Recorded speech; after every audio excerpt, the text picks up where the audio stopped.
understand what went wrong. I know we can find a way. I know we can find a way. I know we can find a way to stand up, stand up, stand up.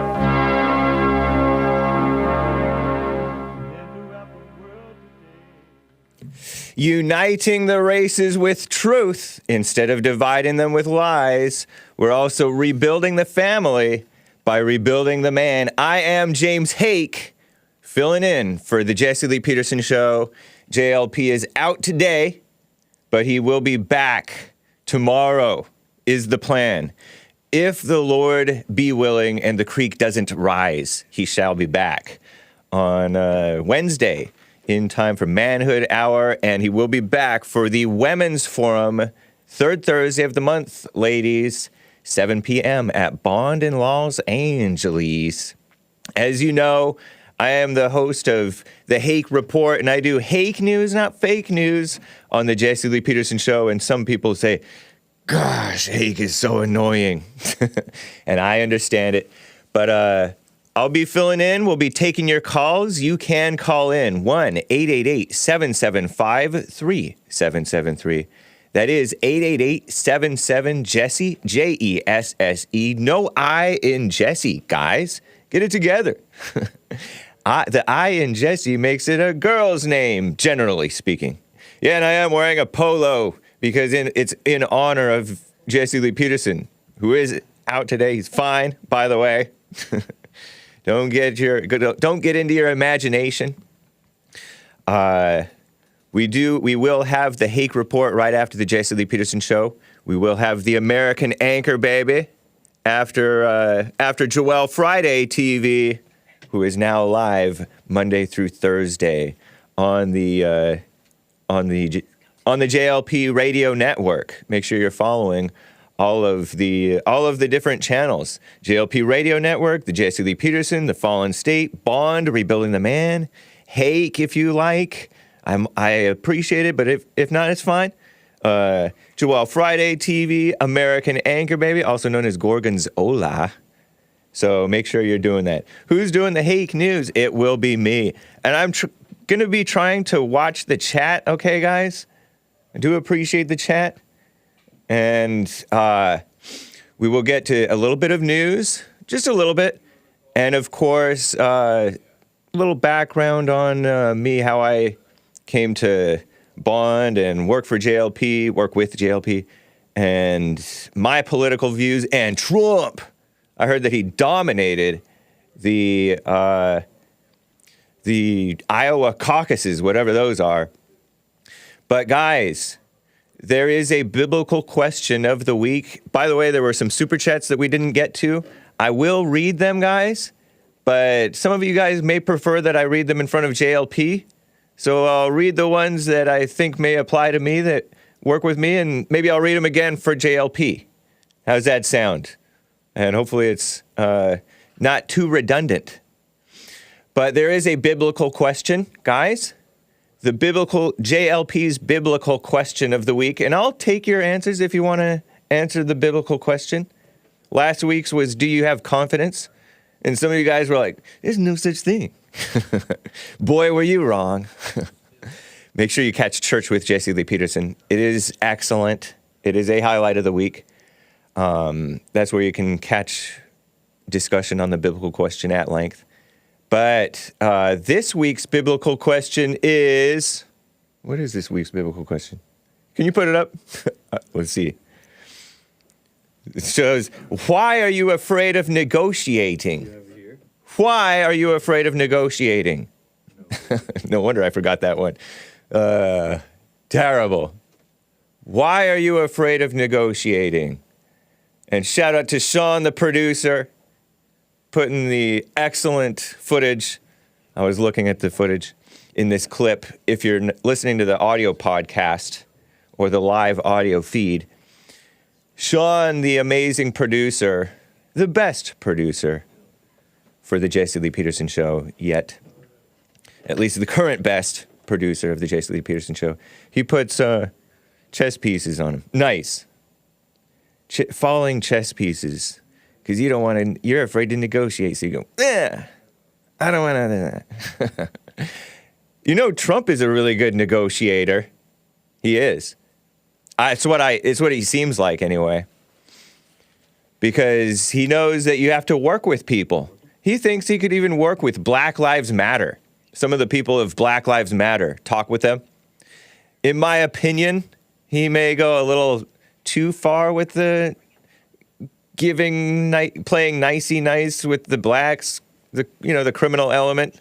That one gal who was a drug dealer doing time in prison, the First Step Act and things like that. But I guess we all have our weaknesses.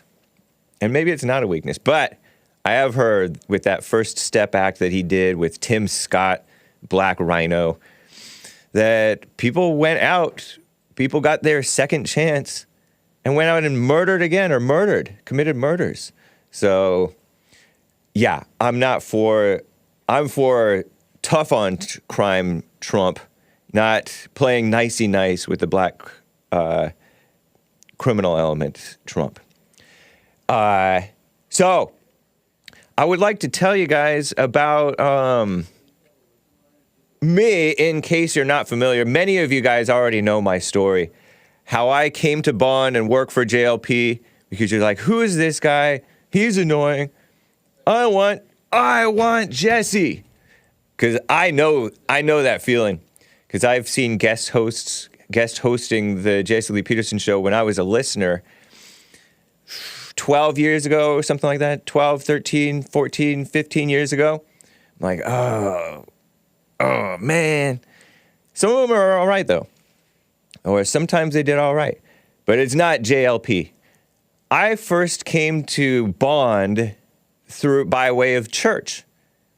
I heard about Bond, Brotherhood of a New Destiny, by word of mouth. It's actually Brotherhood Organization of a New Destiny, which sounds weird to a white, but when you hear that it's made by a black, it makes a little bit more sense. Brotherhood, And I get it, brotherhood, men, Christian brothers, and then also black.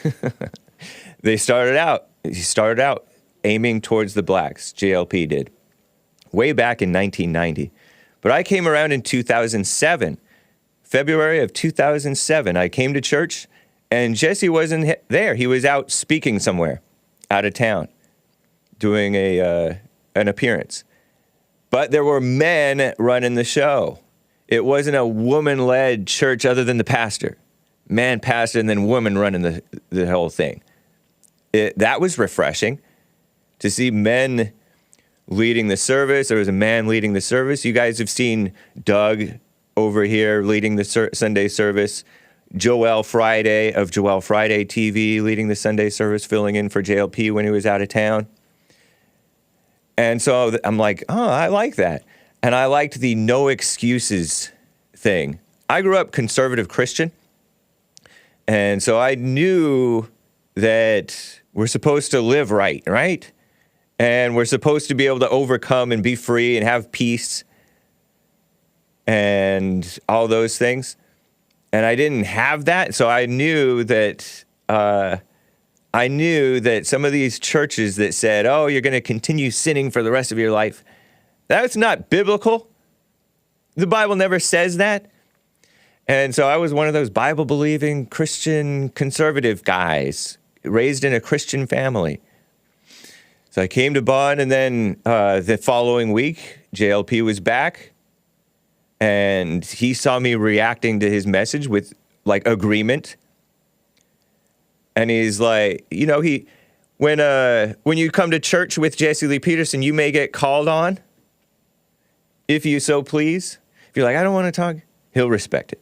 But it's a fellowship. You're supposed to fellowship one with another. In the Bible, it says, let us not give up meeting together, as some are in the habit of doing. We're supposed to spur one another on toward love and good deeds, stuff like that. It's in the Bible. It's a fact. So I used to think it was cool or cute to act out like, I guess, shyness, for lack of a better word, you know, like or lonerness, something like that. I never watched Rebel Without a Cause, but, you know, movies like that kind of romanticized the misfit. And so I was into the punk rock and all that stuff, but I didn't dress punk. And I was into like the weird music and just sort of acting strange, thinking it looked right, but it didn't look right. And it wasn't right. And I knew that it wasn't right, but it was how I dealt with life. And so one of the statements said in church with Jesse Lee Peterson, my second time going, was one of the black guys, the old timers, said, shyness comes from anger. I'm like, what? Huh. I didn't reject it, but it made me pause. I'm like, that's actually kind of true. Because it's reacting with a you hate the feeling, that insecurity feeling, and so you react to it and revel in it. Interesting, huh? And so I like that no excuse mindset of Jesse Lee Peterson and the guys at Bond and gals at Bond. And so I pretty much went to church ever since 2007. Sometimes I would take breaks. He had me go up on stage, and I didn't mind taking weeks off at that point, hanging out with friends instead of going to church. I was 25 years old, living back with my parents. And he's like, you still live with your parents? You got to move out. And then so like maybe a year later, I moved out on my own, 2008. And that was the last time I moved out. For the third time I moved out. Because every time I moved out, it would be with a roommate, and the roommate would get engaged or married. And so I had to go back home. And so finally I got my own place, beautiful guest home, and I loved it. Oh my gosh. I recommend moving out on your own if you can. Or work towards it, patiently work towards moving out on your own. If you are one of those people who is over 18, 19, and you're not on your own yet. Maybe even the ladies too, guys and ladies. So I didn't come to JLP through YouTube, through politics, through race stuff. I'll get into the politics and race stuff. I was already pretty conservative. I already knew that the blacks were dumb on believing in racism stuff. I already knew that, well, in my mind, nobody took Al Sharpton seriously. So when JLP talked about the race stuff, I was like, yeah, I already know that. But I did relate to what he would say about blacks and anger and family, about the father not being there or being weak, the mothers being angry or imposing or micro-meddling and being too mama with the kids, the resentment thing, the anger. So I took what JLP said about the blacks and related to it. I wasn't like, yeah, you dumb blacks. Although sometimes, you know, that evil spirit may crop up. Because you're like, people get sick of the blacks. And it's understandable. But, so that's me. And now 2013, I ended up working for him. 2007, he offered me a job, but I didn't take it. I was starting to work at a cabinet shop, a family-owned business. 2013, that family business was like going under. It wasn't really my family, totally. But it was going under. I was working I worked my first 7-day week, pulling all-nighters for this custom cabinetry shop. And then Doug over here said, hey, he needed a new producer. His old producer was going to become the teacher for the school that he ran a few years. And so He said, hey, you want to be the producer? I had never worked in radio at all. I had no inclination towards it, but I did appreciate the radio show. I would catch it early in the mornings before work. And so I'm like, let me think about it. And then I took the opportunity. And then later he gave me the opportunity to become host of the Hake Report. So that's it. That's that. I would like to get to a call. You guys can call in 1-888-775-3773. Again, we will get to your super chats. You can super chat by going to buymeacoffee.com/JLP Talk. Buymeacoffee.com/JLP Talk. Or if you want to go to Cash App, Bond JLP on Cash App. Nick, the American Anchor Baby, is checking them. I'm checking them. We have ones from yesterday to get to. Some of them did address me. Thank you. By the way, you can be catching it. You can be catching the Jesse Lee Peterson show. Country and Western Tuesday. Yeah, you can be catching the Jesse Lee Peterson show by calling the listen line. What is it? I know the listen line. Let me check it right now with you guys. TalkStream Live listen line 641-793-1500. 641-793-1500. Unfortunately, Jesse's not hosting today. TalkStream Live. Yep, see, it's working. Nice.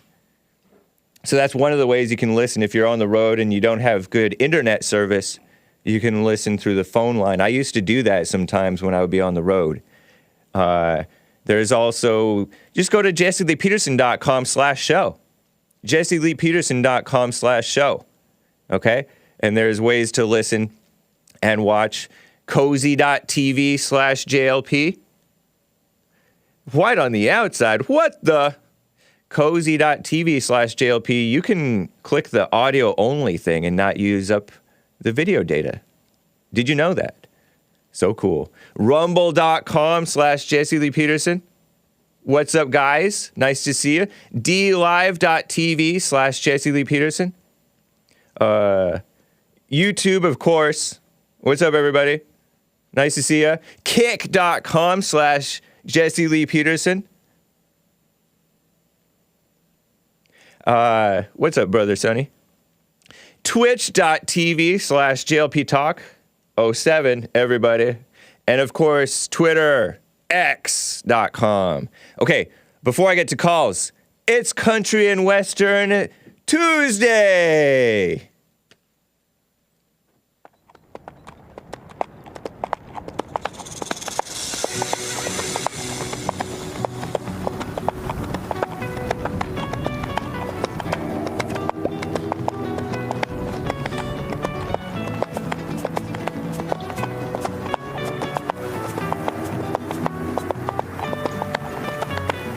So good.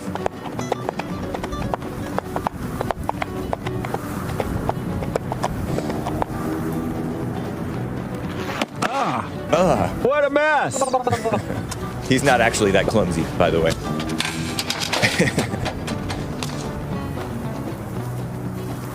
Beta!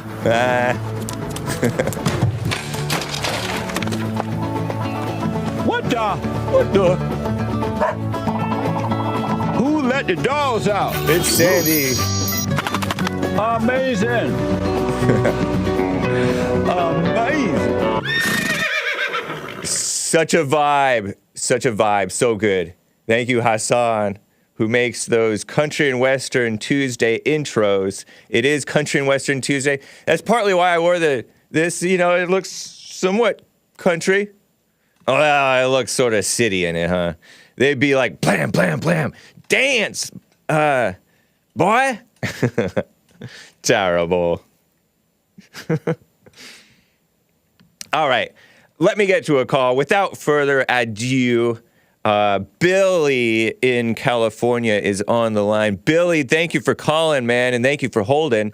You're live with the Jesse Lee Peterson Show, guest hosted by Hake. What's up, Hake? How's it going? It's going well. Thank you. How about you? Good. Thank you. Yeah, I was calling. I wish I would have got Jesse's input on this as well, but I wanted to put this out there. I know Jesse always talks about we need more police, we need more cops out there to reduce crime. But one thing with the police right now, they're not what they used to be. Right now, they hire based off of that DEI stuff, diversity, equity, inclusion, bull crap. And these people or officers don't have the same principles as back then where they were about crime. Right now it's all about being equal, and they don't respect the Constitution no more. So I feel it's a problem that I was listening to Trump's speech last night after he won, was it the caucus or whatever? Yeah, in Iowa. Yeah, he was saying he wants to give the police, what is it? Where they don't immunity. He wants to give them immunity, where basically they don't get held responsible. So I believe it's a problem that we need to wake up to instead of believing that cops are going to fix our problems. Cops have bad spirits too. You know, they're full of ego, especially ones they're hiring now. Yeah. Because I know the hiring processes now, they actually ask you, or like a background check, they ask your references if they have known you to discriminate anybody of any color, gender, or religion. So, you know, I think we need to stop believing in law enforcement, and I think it needs to go back to we the people. And I think it'll be a problem if police officers get immunity and they don't get held responsible for whenever they have a bad spirit or a bad day and they want to, you know, mess somebody up, and we can't hold them responsible. So I don't know if you had any comment about that, or... I get what you're saying, and I know that happens. It's probably going to be happening more and more, because think about it. All of society is raised by, well, now they're raised by millennials. Yeah. And we millennials, some of us are not, they don't make millennials like they used to. They don't make men like they used to, and women, and parents. And, and don't get me wrong, I do believe in law and order, but I just believe that it's heading in the wrong direction, because like I said, I know. The way they hire now, it's like when I seen that question, I'm like, wow, they really ask if you discriminate, like, right. You know, and everybody does. Right, everybody discriminates. Give me a break. Yeah. And sometimes that's a good thing. Oftentimes you can discriminate for what's right, or you can discriminate for ego, for what's evil. Exactly. Joel Friday of Joel Friday TV. I don't know if you know his story, but he applied to the LAPD. He said one time on this show or the Hake Report or something, and maybe even on his show too. But because he thinks differently, right? He's his own. He's just like this innocent, not into politics, thinking for himself type of a guy. Just how he sees it is how he's going to say it generally. Or, you know, but he's like a kind Christian man, keeps fit, treats people well, even when they don't necessarily treat him right, for the most part.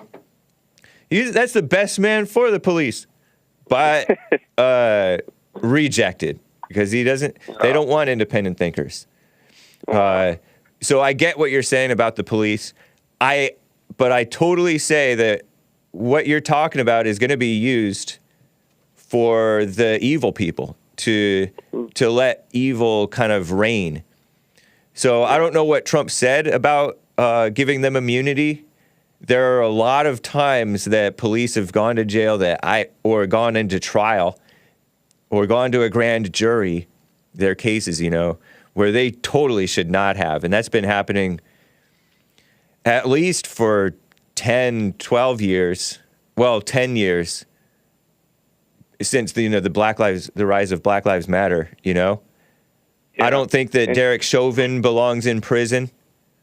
I don't think that the guys who did Freddie Gray should have been charged. I don't think that Officer Michael Slager, who shot the guy in the back, should get life in prison. It's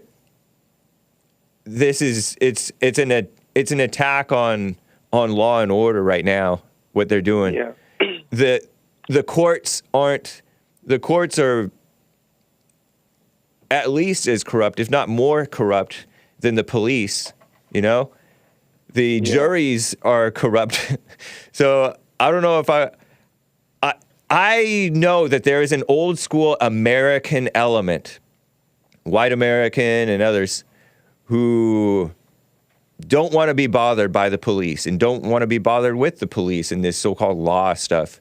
Because very often it's the law and the police are meant to be ideally meant for the criminals, not for the law-abiding people who are just, tending to their homes and tending to their land or whatever, and being free Americans with their guns, their basic right to carry and own awesome weapons and speak their mind about the government and about other people and about themselves and about life and religion and morality. But now we don't have that anymore. The trend is away from the freedom of speech, away from the Second Amendment. So Trump is a man for freedom, basically. Yeah. He championed the vaccine, but he was always for freedom. He did shut down he did the shutdowns with the China virus, but he wanted to open up pretty quickly, quite quickly. I remember over and over and over he's talked about, we need to just do business again, just wash your hands 10 times as much. Stuff like that. Yeah, and that's where my opinion comes in, because I know during the COVID, the own police officers were getting sent in to shut down businesses just because they got an order. Yep. And that's where my opinion comes in, where I say, do we really want that, where these small business owners have always supported the law enforcement, right? And the thin blue line, so-called.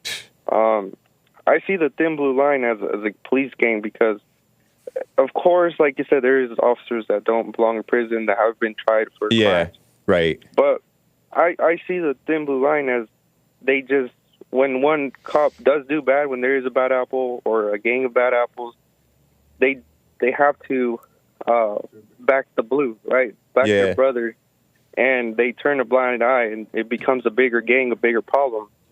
But that's where, again, like you said, the Second Amendment, the First Amendment, freedom of speech. Trump supports all that, but as well supports law enforcement.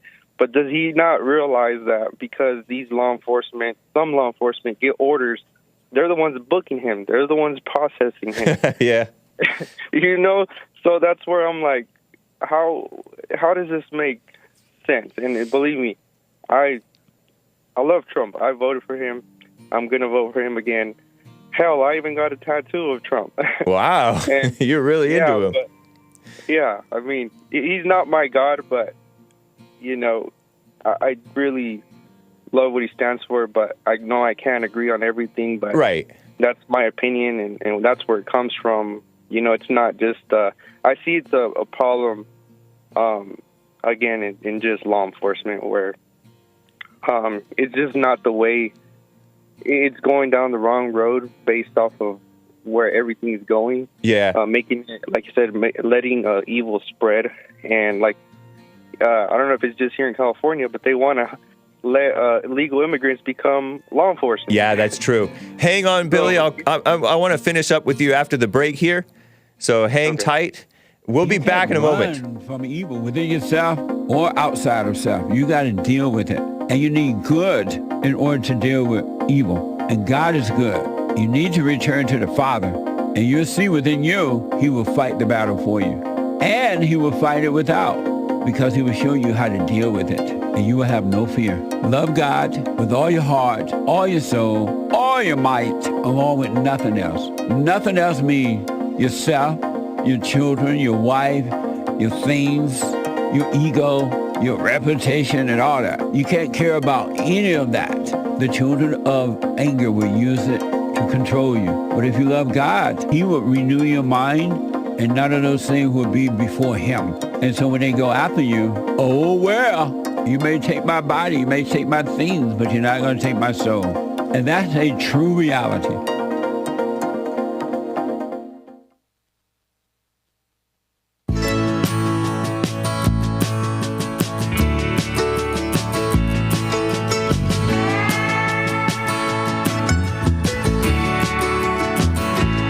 I look out across the water, I smell the salt, I feel the breeze, but in my heart I hear the calling of my old home, Tennessee.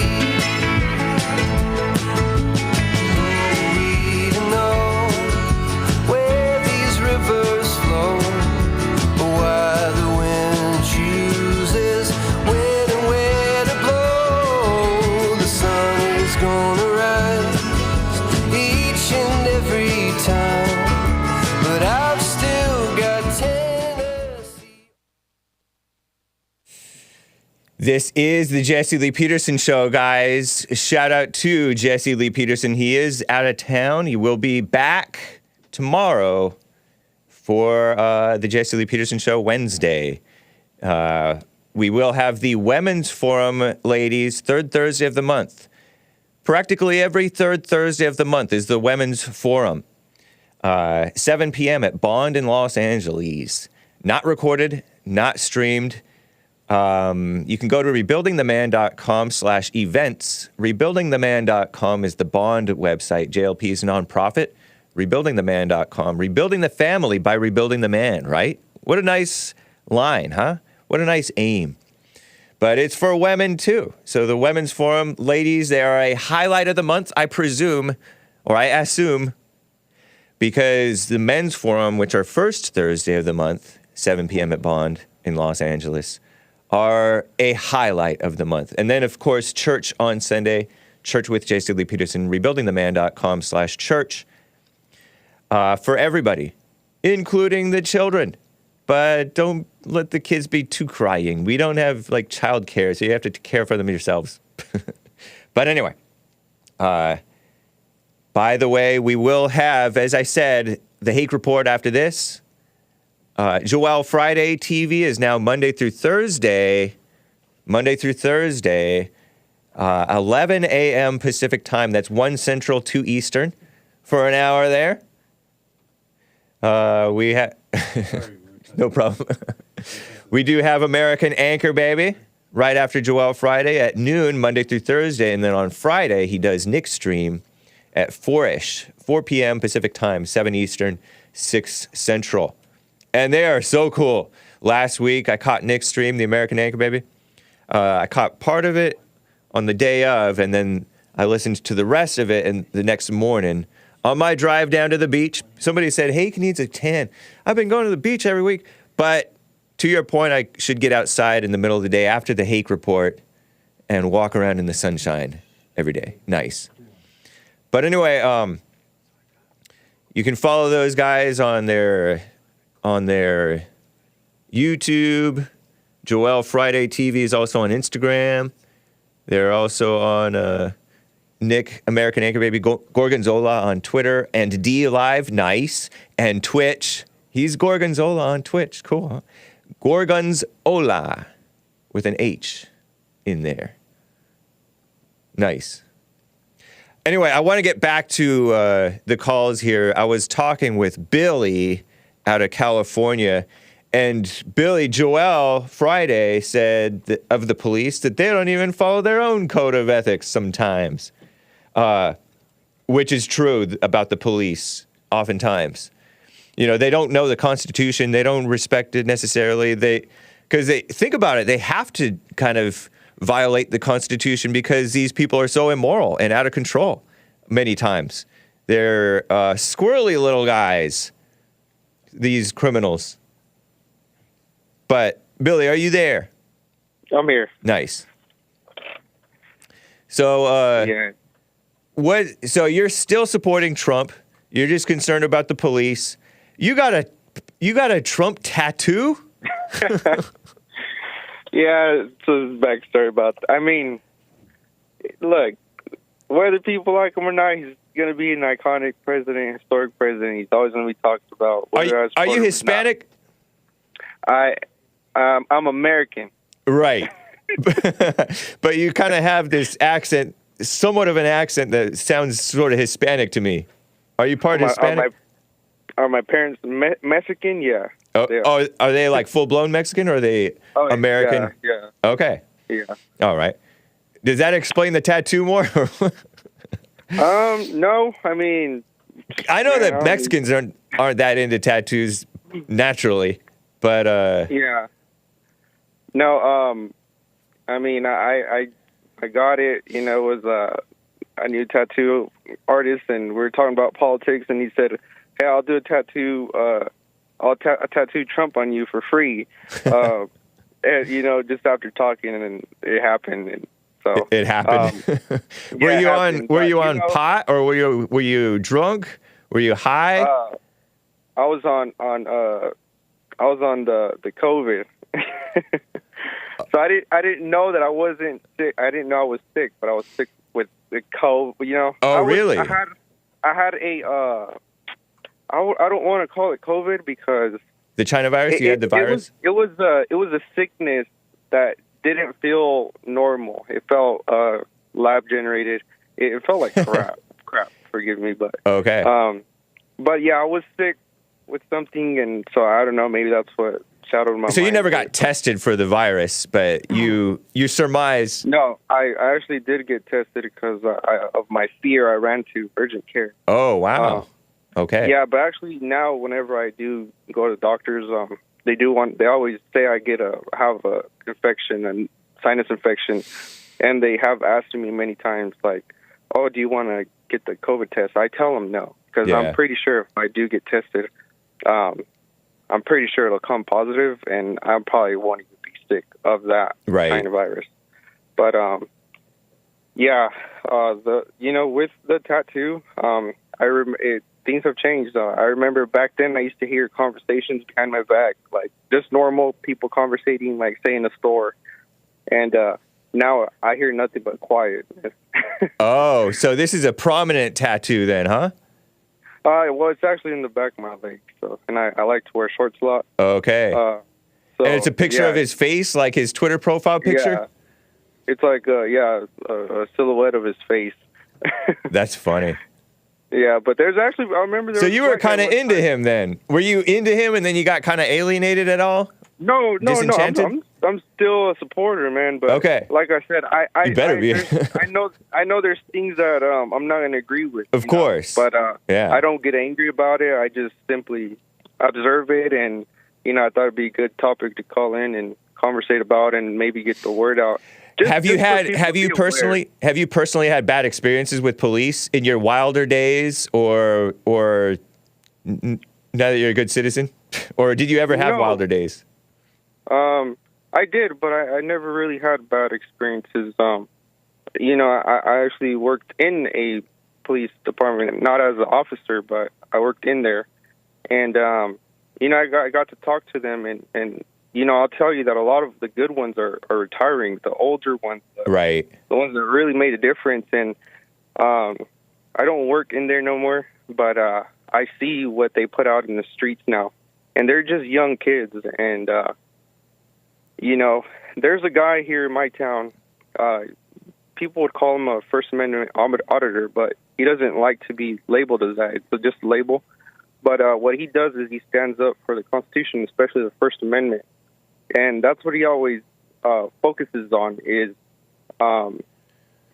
he always asks officers, do they know the First Amendment? Because that's the First Amendment, obviously, is the most important amendment. It's the first one, so important that the Second Amendment was written to protect it. Yeah. And he always has a goal to ask the officers if they know the First Amendment. And so far, he has not found not one officer that knows the First Amendment. By heart, by rote, is what you're saying. They can't express. Yeah. They can't say it word for word. Yeah, verbatim. Yeah. And so it's just surprising that, like I said, many officers nowadays, I mean, like I said, he hasn't found not one. And that. And are they mostly Hispanic now? Or are they white? Are they Asian, black? I see a mixture, but there's mostly Hispanics and blacks now. And, you know, it's just, like I said, they take orders, and they will do it just because they take orders, whether it's right or wrong. And True. That's just the way that law enforcement's going nowadays. And, Yeah. I know we call for it, but I think it should go back to the people. The power needs to go back to us. I think that's only going to happen as within yourself, you know? You live a moral life, and yes, some moral people did go to jail unjustly. You read about it in the Bible. Peter the disciple, Paul, I think, went to prison. Many of them went to prison and were even killed. I don't know if it was right or wrong what they were doing to get themselves into those situations. I don't know. But you can live a free life and not worry about police if you are living a moral life, keeping your head down in a proper way, you know? Because sometimes people start to grandstand, get up on their ego, stand up for their freedom, thinking they're setting an example, and then they get the hard hand of the evil aspect of the law coming down on them, and then everybody's like, oh, that's terrible, look at them, they're getting their rights violated. Well, maybe they had the wrong spirit, right? Maybe they were grandstanding. You know, during the shutdowns, some churches stayed open and made a big deal out of it. Other churches stayed open and didn't make any big deal out of it. Some churches closed down for a little bit and then opened up and just didn't really promote themselves in this, oh, I'm standing for my rights kind of way, so that the people could just quietly go to church like they're supposed to and live a quiet life. I think in the Bible it talks about living a quiet life. So there's a lot of times where you may attract attention from the police when it's kind of your fault too, you know? Yeah, I understand. And then, yeah, that's a perfect answer. Yeah. Like I have learned to just mind my business, but, you know, of course you don't make judgments, you make observations. And, you know, I don't judge Trump for saying what he said. And, nor do I think it's a huge problem. Like I said, I'm not for or against law enforcement. Right. I just know that when there's an issue, I mean, clearly, you know, you got to observe it. Yeah. And, well, I'm glad that, especially since you got that tattoo, you're locked in. You don't, you'd have to get, you'd have to get it lasered off. It's a white privilege pass, I guess, right? Yeah. But I'm just saying, because I know guys who really liked Trump, but they're Second Amendment guys, and Trump did some things that were against the Second Amendment. And so they just want to throw him in the trash. And they used to support the police. Now they no longer support the police because they violated people's rights during the China virus. And I understand that, but I think that's an overreaction to just stop supporting any, because there's some good from the police, you know? Yeah. I mean, I know he's not going to save us from any soul issues. So, of course. Again, like you said, you know, we just got to focus on ourselves. But, yeah. Well, thanks, Hake, for listening. Thank you, man. Yeah. Hopefully all is well with Jesse. So. Oh, yeah. All is well with him. He ought to be back tomorrow morning for the radio show. So. All right. Well, have a good day. You as well, Billy. Thank you. All right. All right. Man. Take care. Thank you. Bye. Bye. Steve in New Jersey is on the line, and then I will get to your super chats. We will get to your super chats. Steve in New Jersey, how are you doing, man? I'm doing well, man. What's going on, dude? Not much, just hanging out here. It's good to hear from you. Yeah, no, it's nice because you're in the easier spot because it's close to 10 a.m. here on the East Coast, so I get to since you're calling on Jesse's time, I can talk to you, because when it's your time, it's a little bit tough for me during the day. Okay. I was wondering because I hear you on American Anchor Baby's show and Jesse Lee Peterson's show. I'm like, how come he doesn't call my show? No, dude. I actually watched your shows afterwards, just because. So the week when Joel hosted, it was like the week after New Year's, and there was like nothing going on. So I was like, this would have been the perfect opportunity to call you, but you decided to not show up to work. True. Shout out to Joel Friday and American Anchor Baby and Sean and Hassan filling in for Hake when Hake was out. That was rough. Yeah, but they did a good job, though. It was good. I liked what they were talking about there and all that. Me too. Yeah, it was great. Nice. So I've been watching a lot of your shows recently, and you kind of been mentioning opportunity a lot. So it kind of came up with the conversation that you and Joel were having about like girls and the opportunity to go out and get a girl. And then you were talking about businesses and stuff, because I'm in a position right now where I have to kind of rethink what it means to chase opportunity, not dating. I'm not calling for that. Mm-hmm. I'm talking more so in a business work sense, cause the way it's interesting, with my current job, I kind of dialed back a lot in the past year because I was seeing the opportunity of the change wasn't going to make any change. So just do the bare minimum, not as in a passive way, but just do what needs to get done. But now it's this new opportunity is coming up to do more. But it's how do you know what's a real opportunity to put more effort or to go pursue or to leave, from your own perspective and all that. I don't know if I'm the best one to answer this, but I have over time had opportunities, been offered opportunities or seen an opportunity, and it's quite clear that there's no reason not to, right? And so I go for it. It's kind of like when you're playing basketball, you see an opening, you go, or you're playing whatever sport, you're supposed to go for that. You're not even necessarily chasing an opportunity. You just see it and go for it. For example, when I was hosting the Hake Report with Joel and S7, I started out, 5-6 years ago, co-hosting with two other guys. It was three of us, the Hake Report with Joel and Esteban. And they got fired, if you will, even though it was not a paid position. And then I was offered, do you want to host on your own? I'm like, yeah, I'll do it. Or different things like that. You take when you're offered an opportunity, you take it. When Joel was offered the opportunity to host church, he may have felt a sense of hesitation at first. I don't know.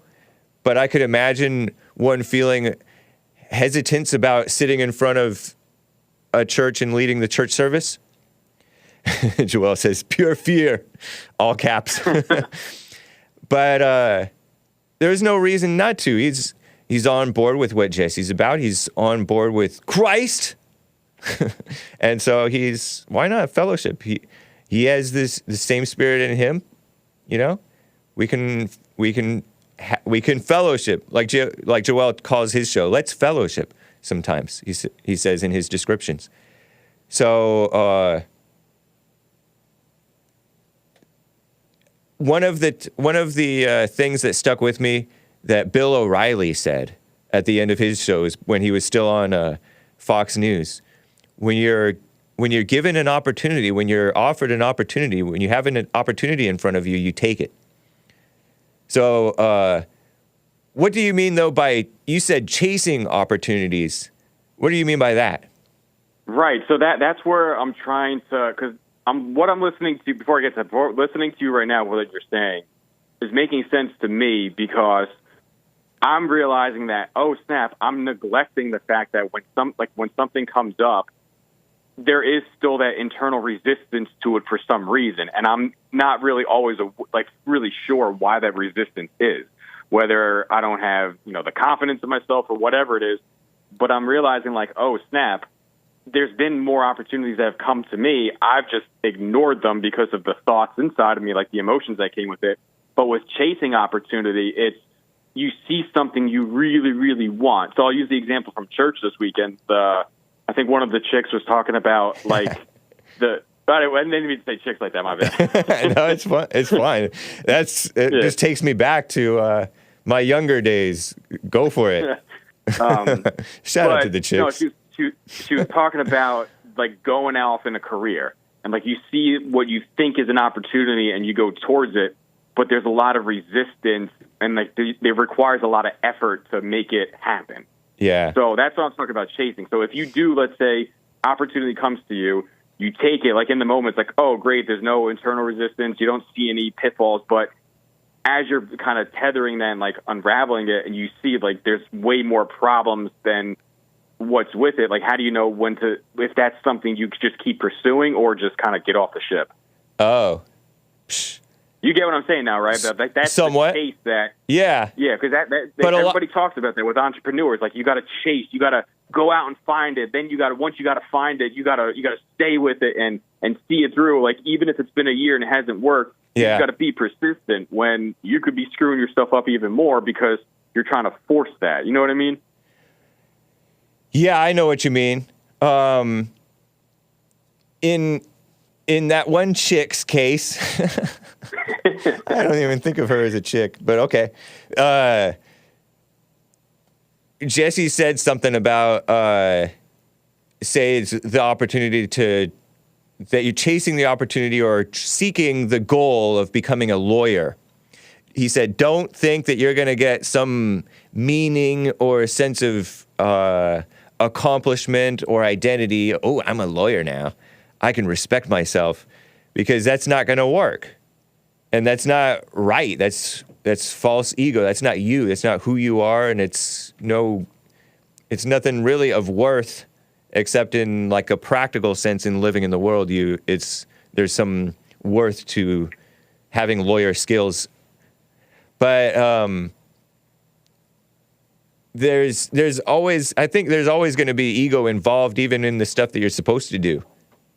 Because the pride is going to want to push you to grind or push you to procrastinate or feel like it's drudgery or fear or doubt or overzealousness, be overzealous. You're going to have conflict if you're a person of conflict, you know? I don't know if I'm answering your question. No, you are. There's always going to be it's going to be tough, I guess, but you won't feel the inner toughness if you're just inwardly still and just doing what you got to do every day. And because I agree with you know, like my show may look like it's stagnating. Maybe I'm missing something, or maybe I gotta do something different with my show, or maybe I gotta move on down the road. But I don't know if that helps, man. I gotta end for this hour. Do you want to hold over? I can hold because I want to ask you another question about the same topic. All right, be right back, guys. Now, I totally disagree with the way things are going, but you can't be angry because that's what the enemy wants. He wants to control you. They do things to make you mad so they can control you. It's like being married, and the wife would do things to make you mad, or she'll do things to make you feel good. And men do that to women too when they want something from the woman, especially sex. They'll make her feel good, or they'll make her angry. And the woman's gonna have to say, you don't want to be angry. You want to speak up. You want to disagree with what's going on. It's wrong, but do not be angry. Then you won't have fear. You won't have doubt. You won't have worries. You'll be able to see, but you got to stay away from anger. That's why you must forgive your mothers and your fathers so that you can overcome the spirit of anger. It's a spirit and it's wicked. Nothing good in anger because it has no love, folks. You need love to defeat evil. And love is not a weakness. It's a strength. It's from God. It's His nature.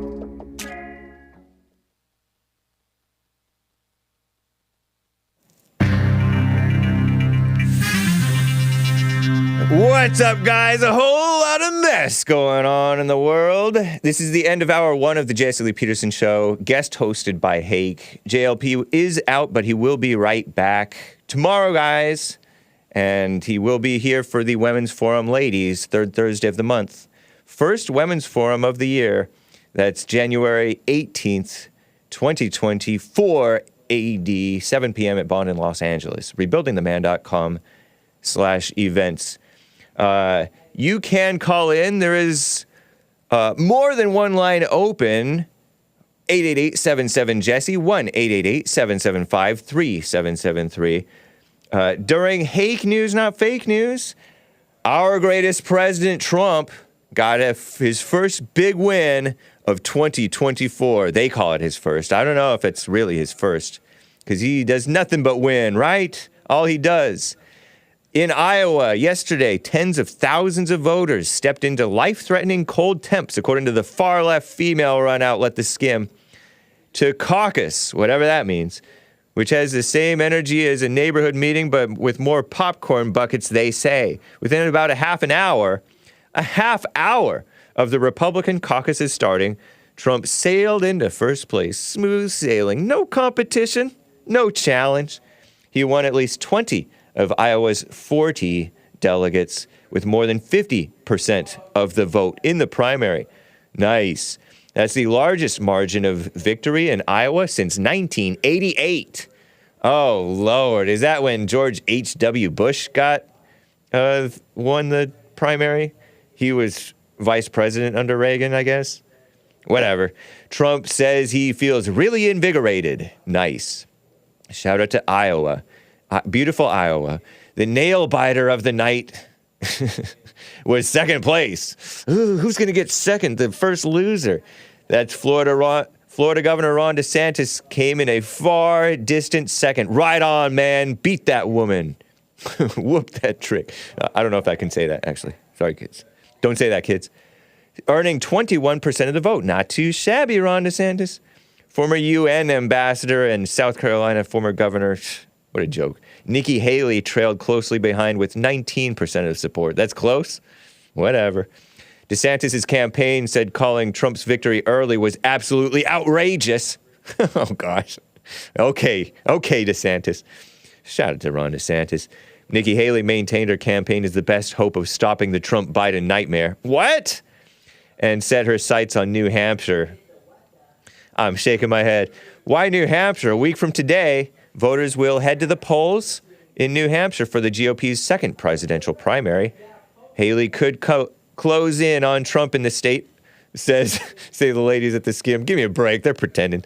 Well, maybe. Who knows? Who knows? I'm not familiar with New Hampshire. Anybody from New Hampshire? Call in.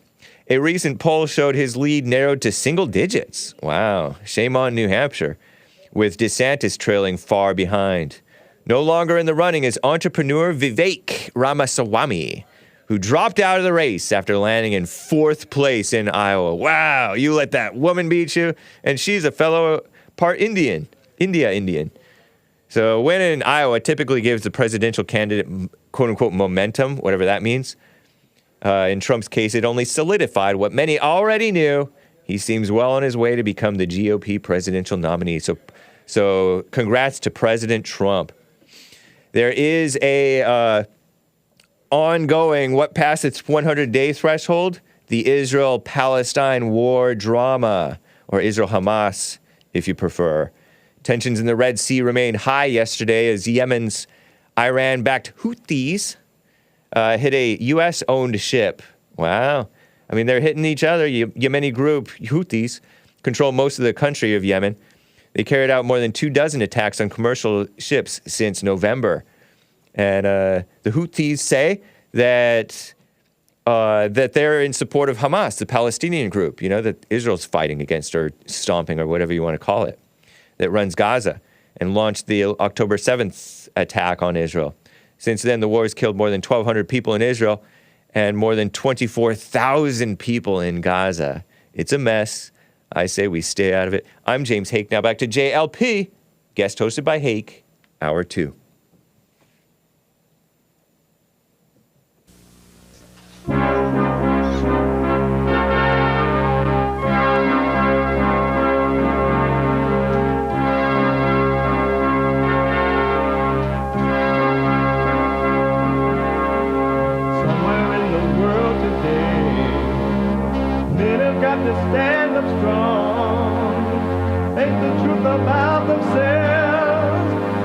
understand what went wrong. I know we can find a way. I know we can find a way. I know we can find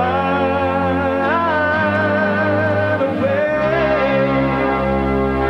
to stand up, stand up, stand up.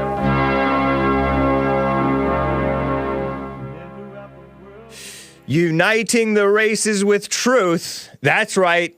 Instead of dividing them with lies. We're also rebuilding the family by rebuilding the man. I am James Hake, not Jesse Lee Peterson. I am Malcolm X. Filling in for Jesse Lee Peterson, who is out today. He will be back tomorrow. He's fine. Don't get in your head. This is hour 2 of the Jesse Lee Peterson Show, guest hosted by Hake. Ladies, there is a women's forum. Make sure you join us in 2 days. Join JLP in 2 days at Bond in Los Angeles, third Thursday of the month. The biblical question of the week before I get back to calls. You can call in. But the biblical question is, why are you afraid of negotiating? Why are you afraid of negotiating? Speaking of opportunities, there you may have an opportunity to negotiate and you don't because you're scared. You're scared of your anger. You're scared of who knows what. I don't want to put words in your mouth. I don't want to give you the answer. Not that I necessarily know, but let's talk about it. Why are you afraid of negotiating? Or maybe you think that you're not. Do you overdo it? I know some people who overdo it.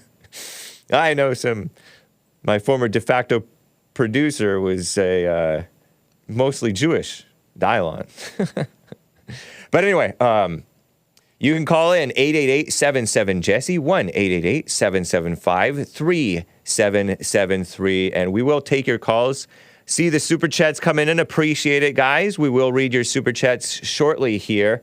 But I was talking in the last hour with Steve in New Jersey. I've been talking about opportunity, and he took the opportunity to ask me about what I mean by opportunity, and he has the idea of chasing opportunities and staying with it even when it gets tough. And what about it? So Steve in New Jersey, thanks for calling and holding through the break, man. What's up? Yeah, so here's my last point, because I was thinking about this. Yeah.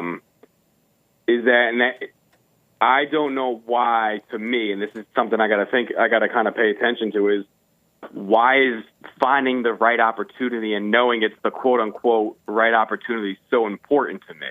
Yeah. And I think that's where I'm getting really tripped up, and I've been getting tripped up about this for years now, and I relate it, just real quickly, I relate it to what you guys were talking about with the women and the dating, because, Joel was saying, the right woman will fall into your lap. Uh-huh. That's technically an opportunity. Right. So I hear that, and I'm like, why are we weighing things that are going to fall into our lap, such as women on this higher level of God will make that clearer to you than a route for, like a practical reason, like starting a business or going on a new position at a job or leaving or doing that.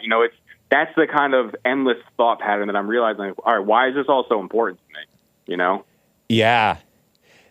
So when you're getting in your head about stuff that you're pursuing, whether it's a job or women or whatever, thinking that you've gotten these opportunities to talk with this woman or whatever, or get to know her, but then you start to chase it or feel attached to it, or you have this opportunity to develop in your career or pursue a different opportunity with money and career, you get attached to it. You get attached to the idea of it, and you chase it, and you're like, where am I? Am I supposed to be doing this? Is that what you're asking? Actually, yes. Like that's kind of what. Yeah. To put it clearly, it's is this, do I keep, you know what I mean? It's like I get stuck in my head thinking about this silly topic. Right. Because I still think there's some reason for me why chasing in general is important. Like, I feel like I need to. You kind of seem like a go-getter too. Say that again? You seem like a go-getter type of a guy. Well, so I seem like it, but here's the thing. I don't know. Are you? And then I keep. Or have you been? But then I keep failing. That's the whole thing. Oh, okay. What do you mean by like failing? So I'll see something and I'll try to take advantage of it, and then the thought of, oh snap, this could lead to that, to me, I think it's more of exhilarating than like the actual process of doing something. Oh, so you get excited about not what's in front of you, but what's in front of you could lead to. Yes. So like talking to a girl, you get, oh, this could be the one to marry, which is insane because you're just not living in the present. This is the girl I'm talking to. Or well, so I don't feel that way with women at this point in my life. Right. With that, I'm like, yeah, I don't care. But I'm talking about like business and career, and like I want to start my own business, do all this other stuff. But every time I keep trying, because I think the opportunity to do this is what it is, and like I'll go for it, and just start working at it, and then it just dies, and then I let it die because, like I said, some other factor comes up, or it's mostly me half the time. I got to be honest with you. Like, what do you mean by it's you that comes up and it dies? So you're one of those, you go get her and then it doesn't work and you quit? In a way, yes. But it doesn't work because it doesn't work right away, and you're quitting because it doesn't work right away and you weren't patient enough, or you bit off more than you can chew, or what? What do you mean by it failed? I've done it. I've done the waited and persisted through. I've done the short term where it didn't go exactly as planned at the beginning and then it fell. So that's why I'm thinking like. So if you persisted through, then there's some of these things that you're still doing to this day then. A little bit, yes. Oh, okay. So you're working for a company and then you're pursuing your own business that's not getting off the ground, but you're staying with it regardless a little bit. Right. I would say what I'm staying with is staying with the fact of trying to be, start a business. Not that it's the specific, like, actual idea or company, but, like, I'm now at a point where I'm just sticking with it. And I think to me, that's more of a win, that I'm just sticking with okay, even though this didn't work out, that's not working out, this didn't work out after that time, but it's like I'm just sticking with it and being consistent. And I think that's where, in the past for me, where the consistency to just get up and try again wasn't always there. It was get up and try again to get like a new high out of the new opportunity or new idea that come out. Like, you ever heard the term, like, somebody is an idea man and all they do is have ideas and they don't know how to make it work? Oh, yeah. I feel like I've heard of that. I know that there have been people who've sought to do this business or that business, and they don't stay with it, and it just dies off, and it never really gets off the ground too, and it just dies off. And I feel like they're the type of people who get these cockamamie ideas in their minds, and they go with it, and they may have like limited success, but they just go from one thing to the next and don't just stay with whatever they're going for. And then also, if that's not making enough money, also do a job that makes money working for somebody else. So I know people like that who just have these, they want to do a podcast, they want to do get people in shape, they want to do that, they want to move here, they want to move there. They're just not stable. They're just blown and buffeted by the waves of life. So I do know that. I do know people like that. I think you're just in your head. You get out of your head, man. You get up in the morning. What do you do? You get ready for work and you do your work. And then you have free time. You use your free time wisely to work on something that you see of value. Right? I hear you. And then that's that. So don't put too much thought into it, is what you're saying. Yeah. Or at all. Yeah, I mean, because you are not one to judge success or failure necessarily, or you're not going to see where it's going. I never imagined that I would work for a radio show. I never even knew. I wasn't into politics that much.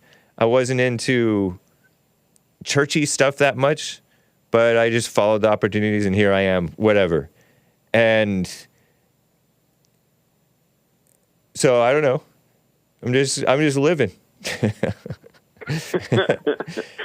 Hake be haking. Yeah, and I'm not saying that I'm doing it right, because people are like, hey, you should do this, you should do that, you should be investing or whatever. And maybe I should. I'm not saying that I shouldn't. Of course, we all gotta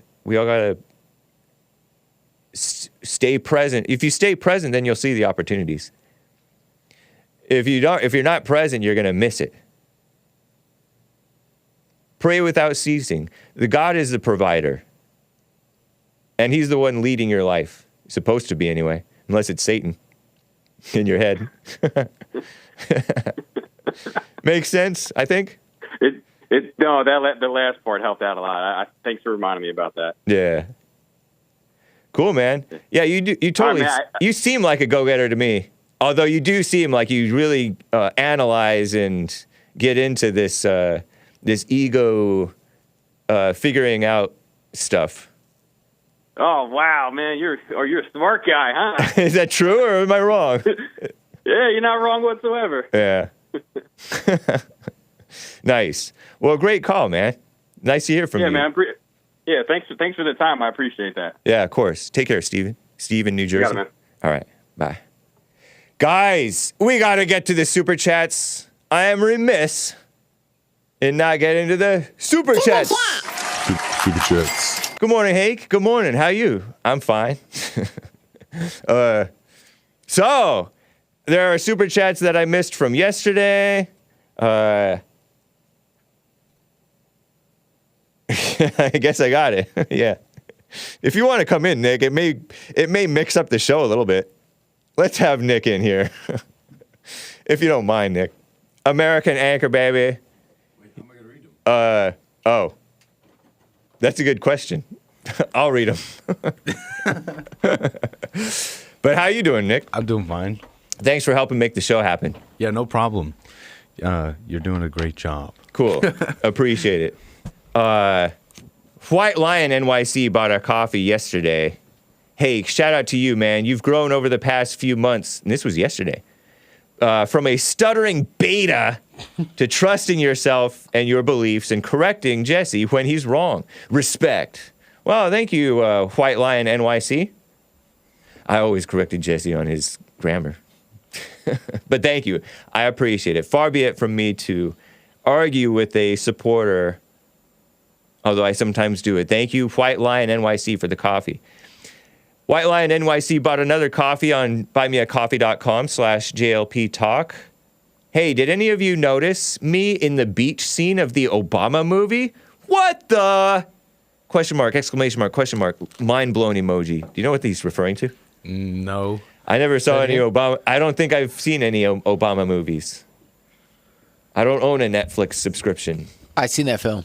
Have you? Did you see White Lion NYC in the I did. beach scene? Oh, really? Yeah. Wait. Do you know who this person is? No. I'm just giving them adulation. Oh, okay. It's the love language. Okay, nice. Well, Hassan pretends like he saw you. White Lion NYC. I did see the film. So You if did they see were, the Obama movie if they with the were on beach the scene. beach, Yeah. I saw them. Okay. Nice. How was it? Horrible. Oh, really? Fiction? It's a silly, just And yeah, Obama is producing movies now. Barack and Michelle, right? yeah. According to this film. Okay. Yeah, I know that he signed a Netflix deal. They signed a Netflix deal. yeah, it's a little spooky. I mean, they're talking about kind of like the end of times, and Oh. it kind of insinuates the potentially like another shutdown type of thing and all this other stuff. So Wow. it's kind of weird. Okay. And so it was horrible, though. It was bad, yeah. Very just anti-white, very, Oh. very. But there are anti-white movies that are pretty good. I heard that Get Out was good. See, yeah, I don't know. Did you watch it? I didn't. Okay. Well, I don't want to get too off topic, but Joel Friday, who is not anti-white, he is white on the inside, or part white himself. He's Creole. Joel Friday watched Get Out before he knew that it was, which I haven't seen it, but it has that. Is it Jordan Peele? Get Out. You seen it? Yes, Jordan Peele. No, I haven't seen it.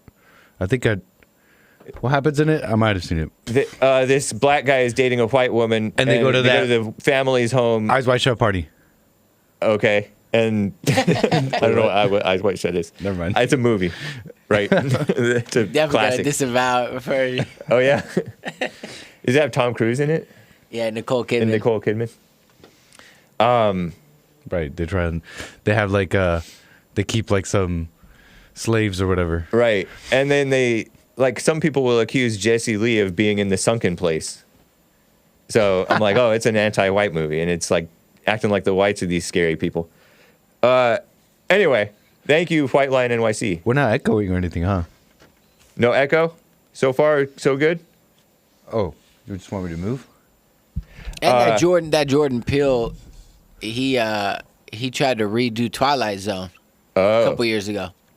Was it a failure or was it okay? I'm not sure, but I was against it. He's somewhat funny and somewhat creepy. Maybe more than somewhat creepy. He's interesting. He's kind of talented. Yeah, but Twilight Zone, the original, the Rod Serling 50s. Oh yeah, it's one kind of awesome. It's just classic, Don't mess with it. Don't mess with it. Yeah. Anyway. Thank you, White Lion NYC. Prep Ham Paul says, I read 5LL 30 years ago, and it did. Oh, the 5 love languages 30 years ago. This is a reference to yesterday's segment on the 5 love languages: communication, touch, stuff like that, gifts. And it did help with my marital communication, says Prep Ham Paul. Now, have Jesse ask, where's that marriage now? It dead. What? Oh, so it did help with the communication, but this marriage is dead. But this marriage is dead. I think marital communication is bad. Prep Ham Paul says, I think 5LL, 5 love languages, is helpful as a way to understand when someone looks for what someone looks for from a partner. Don't say partner, Prep Ham Paul. Makes it a simple was to understand each other. Okay. Thank you. The Plywood Buddha says, Joel sounded almost silly as that woman now. Because he heard about the love languages. Oh. Okay. Can we move? Yeah, go ahead. We're testing some things, and I think it's working. Nice. White Lion NYC, I got the super chats. Nice. Brought you a coffee. Hey, did any of you... Oh, no, you read that one. But there is another one from White Lion NYC. Rabbis like to brag that Islam is their broom to sweep away, and now I see it. On IG, the UK Muslims are posting videos of turning churches into mosques and young whites converting in them. Wow. That's interesting. So he says, the first sentence is difficult for me to understand. And I kind of get it, I think. Rabbis like to brag that Islam is their broom to sweep away. And now They're not telling us what they're sweeping away there, but I've heard this phrase before. Okay, they're talking about sweeping away Europe or something. Oh, okay. So he's saying Christendom? That rabbis, meaning Jewish leaders who are rabbis. Mm-hmm. Really, the Jewish rabbi people are behind this? Okay, or at least for it. They bragged that apparently. They're bragging that they're using Islam to sweep away the whites in the West, the Christians now they're atheists, many of them. They're using Muslims to overrun Europe, huh? Is that what you mean?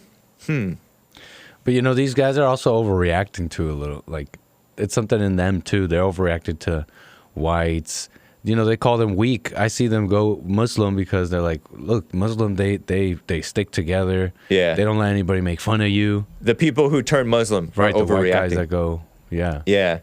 Yeah, there's been many who've, and not necessarily just whites, but people in support of the whites, like these mixed guys, Sneeko and Zerka and all Right. that. Tate, he's part black. Did you know that? Oh, I always forget that. Yeah. That's funny. Siona. Okay. Siona with Sion. Okay. Yes. We got a little 3 coffee says Jess. Whoa. I know. I hate reading your super chats. Jesse Pookie Negro. I'm going to say Negro. I'm Okay. going to say that's Negro, okay? Okay. I don't think that's how you spell Negro, but LOL. Hatred of another race comes from the north side of the liberal old Democrat whites. The whites in the south tell you to your face and even break bread with a blat and are not as hateful toward blats as the north. Show the Coon Award train. Wow, where is that thing? There it is. You see it? Behind the big red hat Trump. All the way to the wall. Ah, Boom. Indeed. I'm staring right at it. There's so much swag, we'll call Yeah. it. This is the Coon Train Award, courtesy of a former Fallen State guest on the Jesse Lee Peterson show. Here, I'll put it in front of my nice polo. What's Tariq up to lately? I don't know.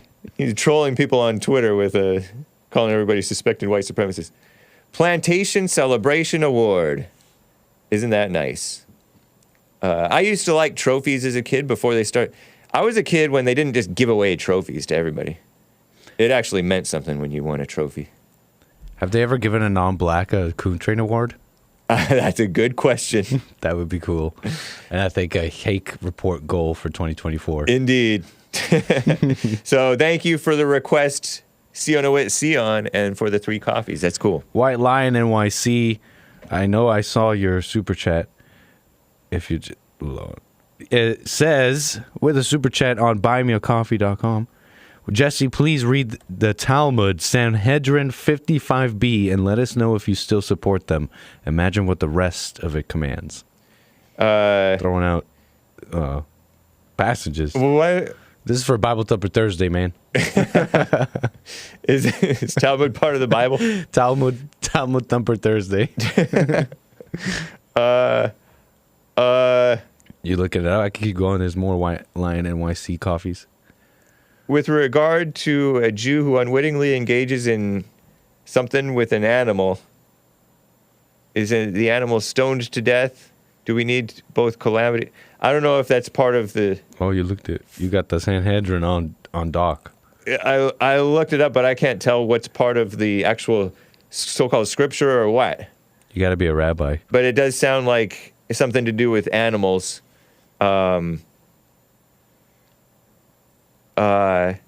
A Gentile who does that is executed for doing the animal thing.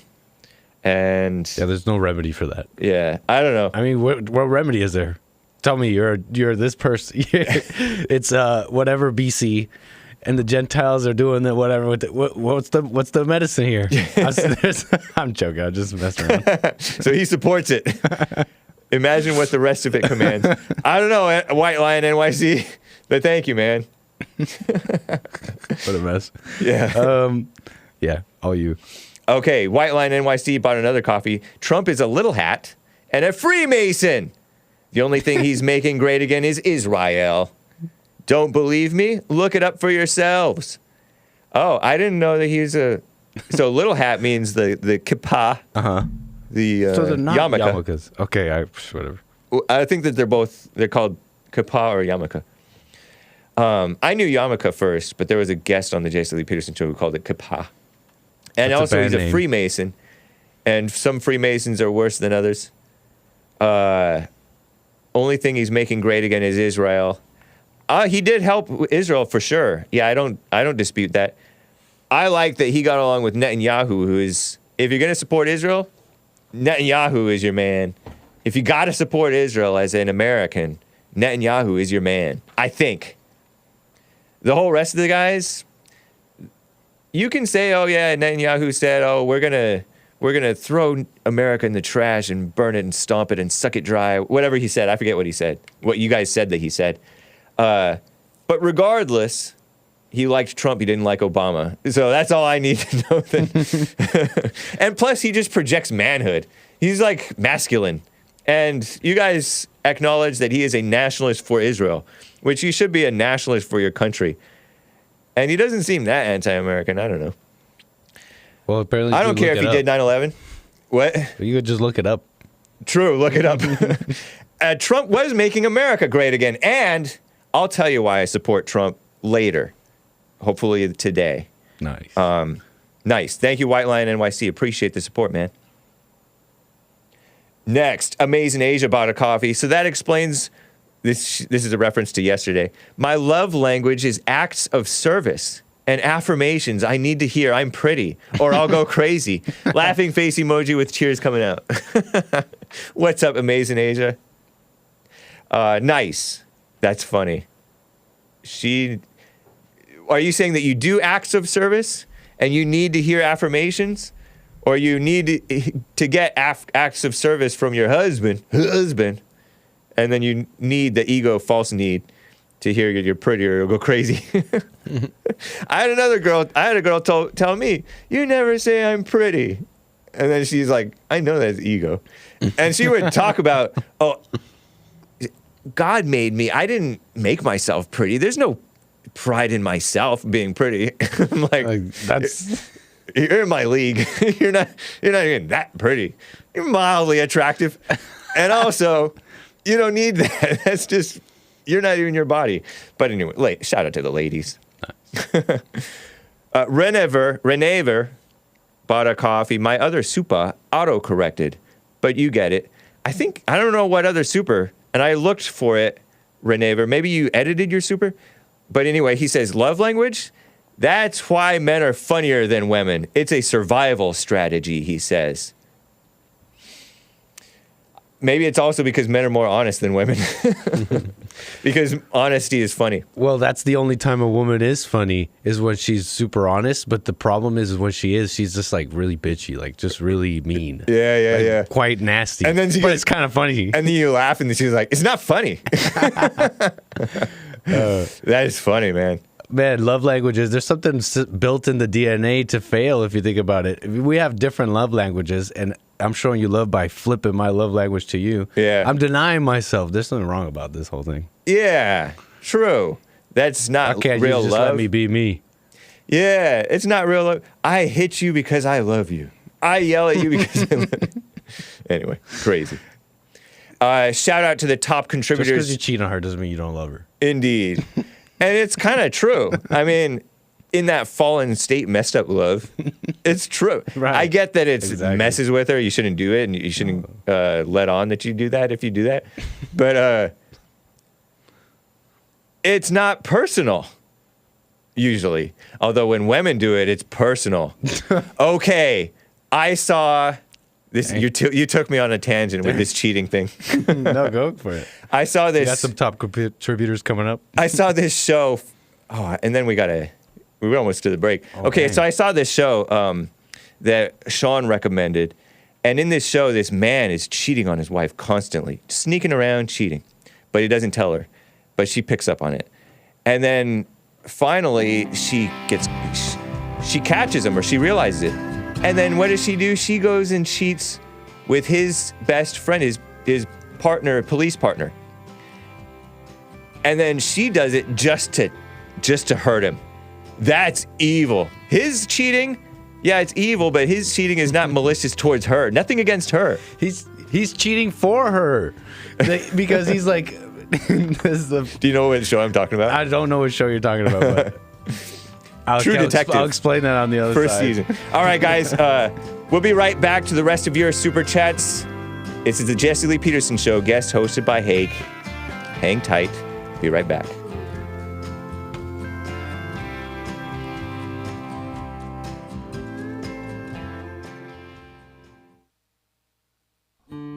We have a counseling service, and I have to admit, thanks to God, it is the best counseling service on this side of heaven. I counsel with men and women families, individuals around the world.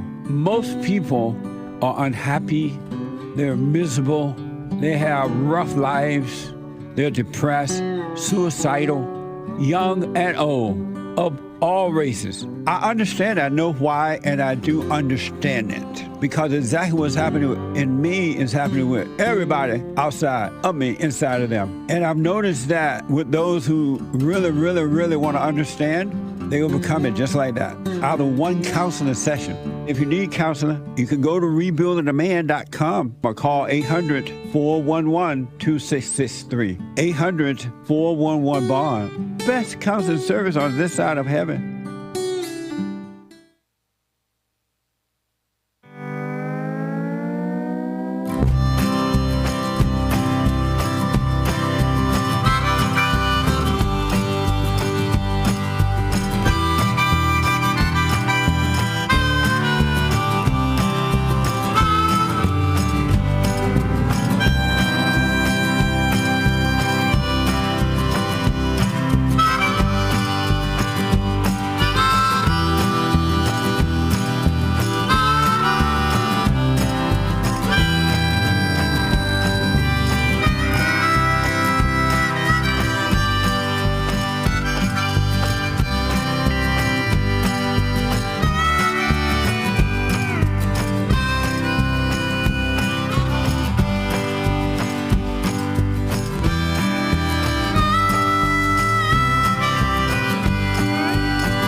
This is the Jesse Lee Peterson Show.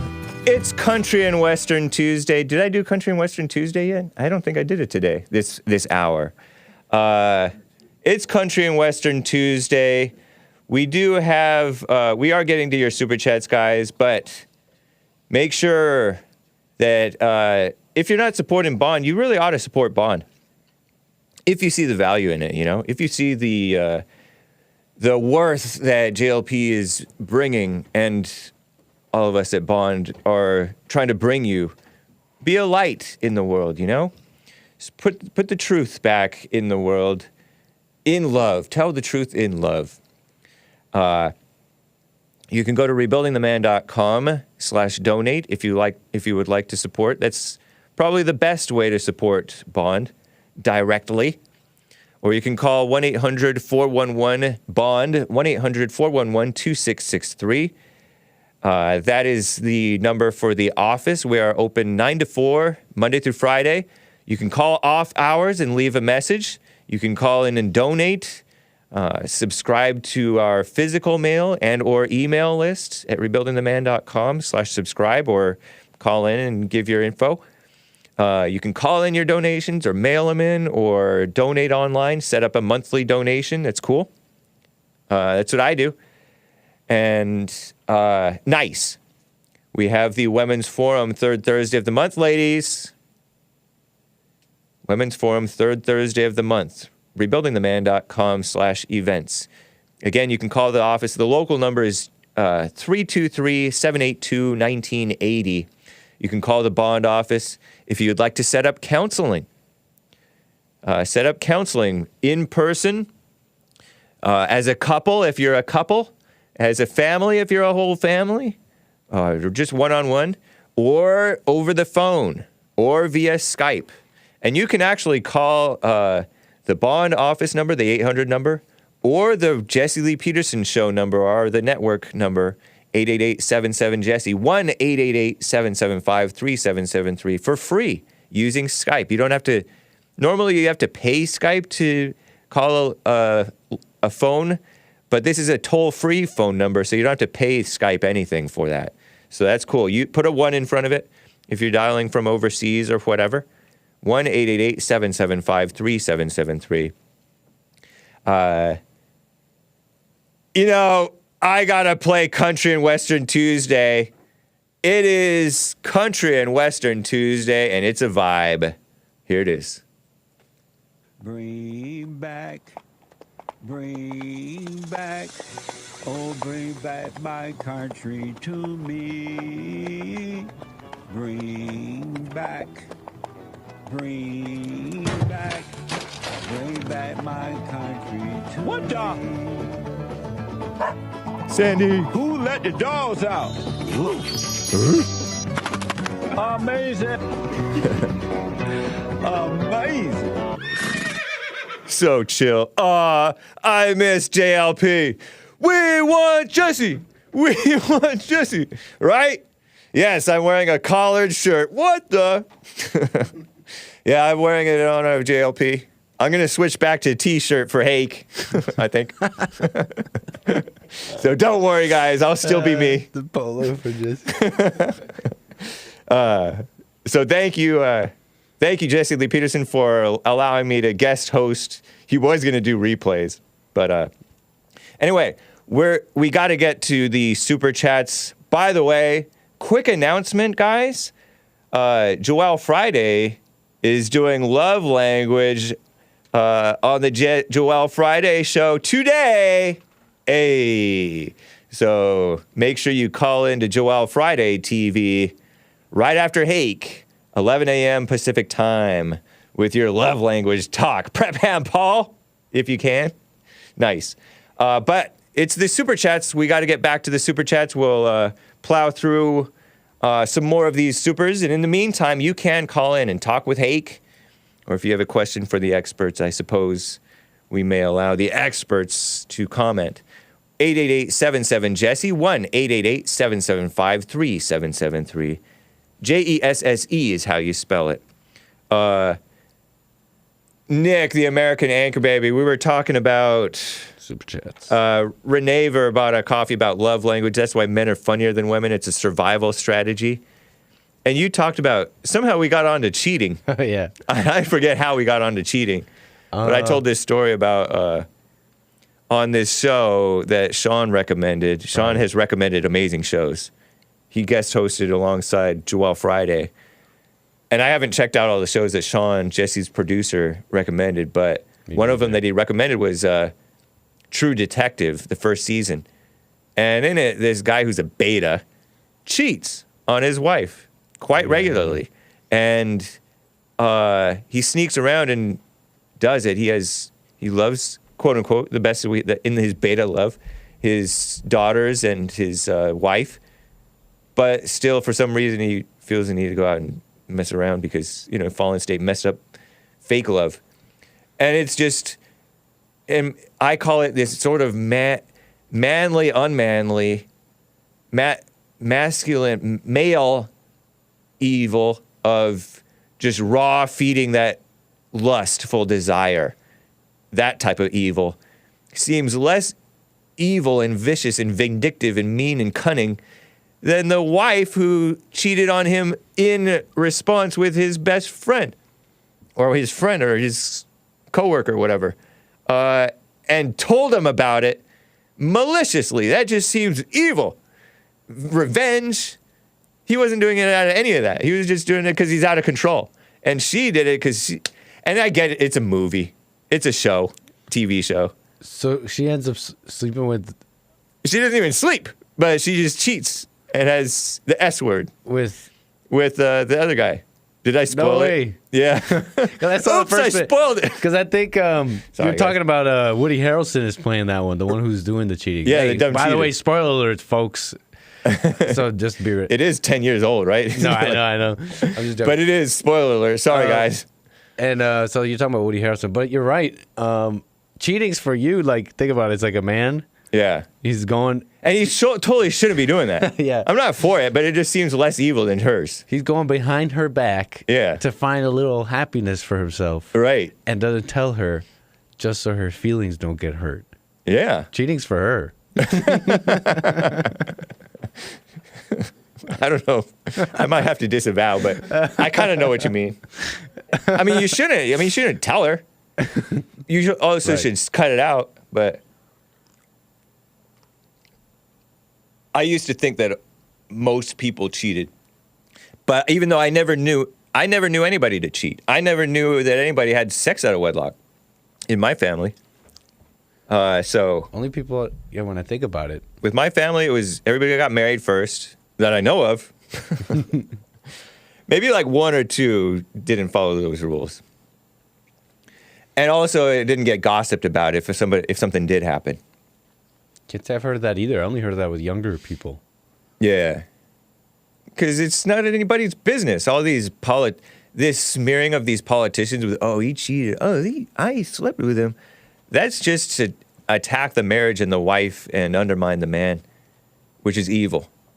Evil media trying to go after these politicians with that stuff. And it's like, I hear I hear it happens a lot in DC, and it's just hearsay. Yeah. But they'll go after like Republicans and all that. Yeah. You want to finish up these super chats? Sure. Yeah. Top contributors we're showing some love to the top contributors on D Live. That must be Stan 60nan. Indeed. The one and only. Yep. We got I don't know this one. Bronconus. That's how I read it. Bronconus. I always hear you say it. Now I know. WD41. And we got plenty of top contributors over there on D Live. Thank you. Yeah. Shout out to those guys yesterday. White Lion NYC bought a coffee saying, every religion is man-made. All we need to do is love. That's it. We're in the last chapter. Wake up before it's too late. What's about to happen is a test. There will be resistance. You must resist. Huh.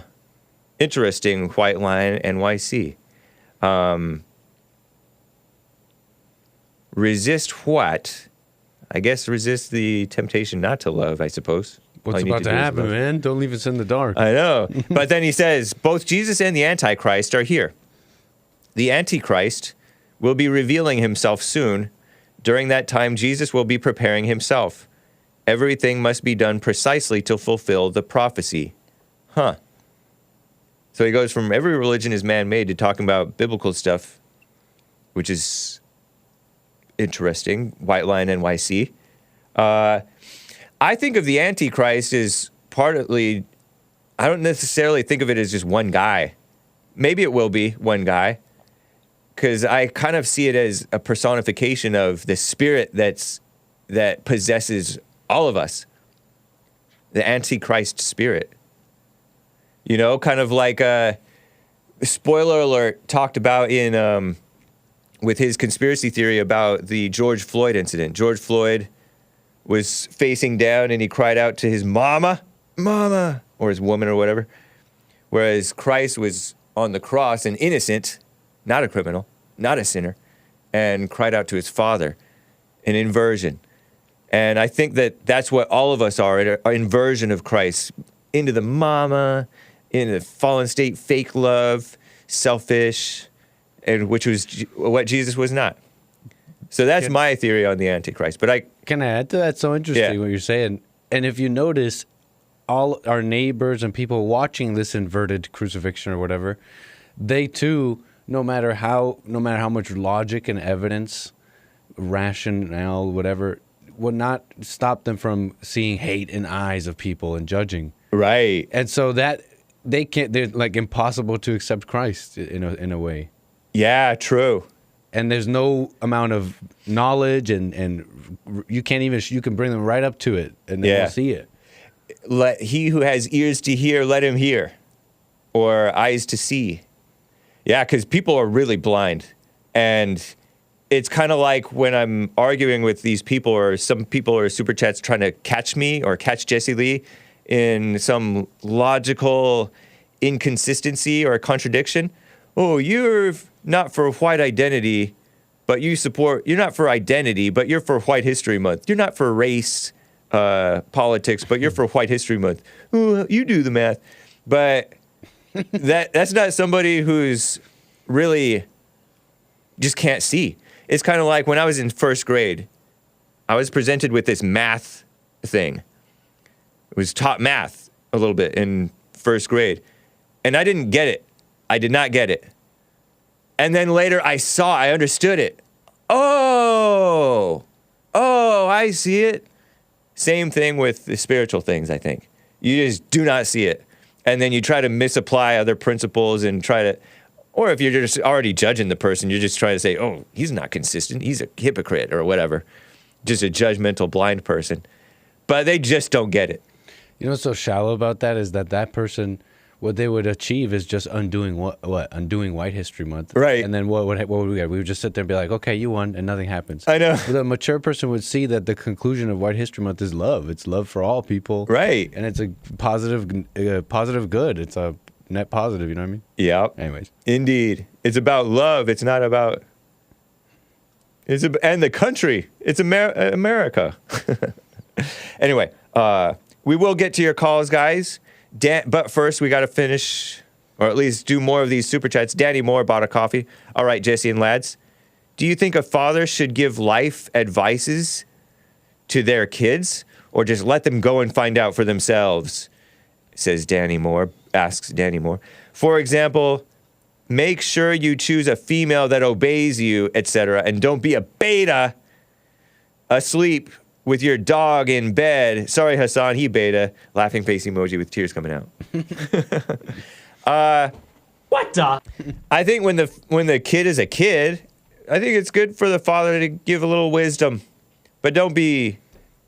I think it's better to live it in general, and let the kid ask for advice. But sometimes if you see the kid is off, be like, hey, what's going on with you? What's wrong with you, boy? Nice. You know, because sometimes it takes a little, like, waking one another up. As your son is your Christian brother. You're supposed to, and he's also, you see something is off with him, you should ask him what's going on. Because sometimes fathers just don't think of it. I knew one guy who was just off, and Jesse said to this guy, it was like in a church thing, Father, how come you didn't ask your son what's going on? I see your son, you're not really developing, you seem off. And the father's like, I didn't think of it, sorry. And that's so common. And so fathers should ask their children, hey, how'd the mother act today? Stuff like that. Or how, I remember my grandpa was like, any problems? Nah, I think that was a little bit mama. How are you doing? Any problems? Yeah. He rarely did that, but he did it like 2 or 3 times. And maybe he kind of knew that there was something off with me. And that was his best way of doing it.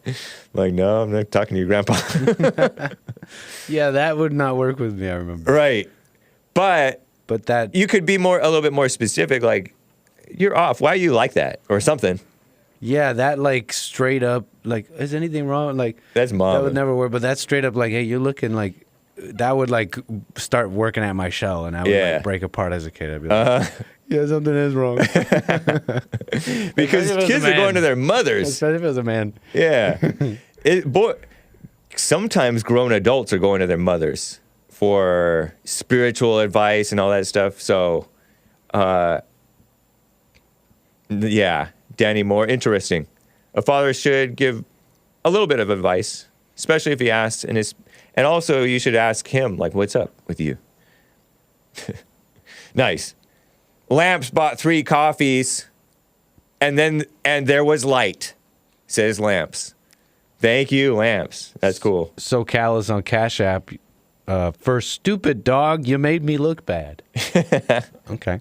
Chalice, nice. Thank you, Chalice. Thank you, Mike Young with a coffee. Hey, James, Hake, and crew. Sorry for the late. Happy New Year. I've been dealing with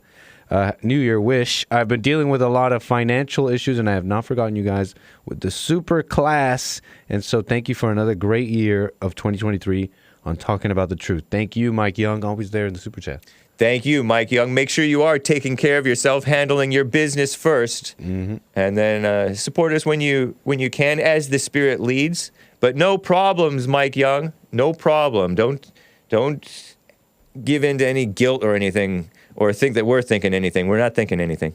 So people ask me that. I'm like, I just think you're fine. Yeah. Raul G with 3 coffees says, some coffee for your polo. Pop your collar and give us the first news. The frat news, not the fake news. Oh, I saw your super chat and I forgot to do it I'll try to do it this hour. In 5 minutes, I'll do it or so. Maybe. I'm not your clown that you can have me.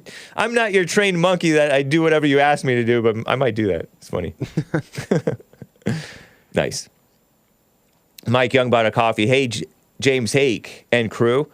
I wish that you guys were into movie reviews because I'm wondering what was your best and worst movie of 2023? Because my best was John Wick 4 and worst was Indiana Jones 5. What about you guys? Also, which RPG? Rocket-propelled grenades or role-playing game? RPG game. Hey, wait, that's redundant. RPG game is role-playing game is better. Chrono Trigger or Final Fantasy? I've never played either of those. I don't know if I watched any movies in 2023, or at least any 2023 movies. In 2023, I did watch some of the Death Wish movies. Charles Bronson, baby. You know, I'm catching up. I was sheltered, so I think I need to go this way. So I liked some of those. I forget which Death Wish that I liked. 5 was pretty good. I feel like 3 or 2 or 4 was good. 1 I think was pretty good, but it was kind of dark. How about you? Did you see any? I kind of want to see John Wick 4, but I heard that it was kind of bad. But I liked all the John Wick movies. I think I even saw Oppenheimer. But I didn't see 4. What is that? You saw Oppenheimer? I think I saw Oppenheimer. Yeah, I think I did. You think that you did? It was not very memorable, huh? Man, it was like... Oh, you were... you fell asleep because you were out of it and exhausted? Maybe a little bit of that, but maybe the movie. The movie might not have been that great? I don't have the IQ for it, man. Oh, yeah. And Barbie. I should have watched Barbie. I heard that Barbie was kind of based. I read this Twitter thread that Barbie was actually based.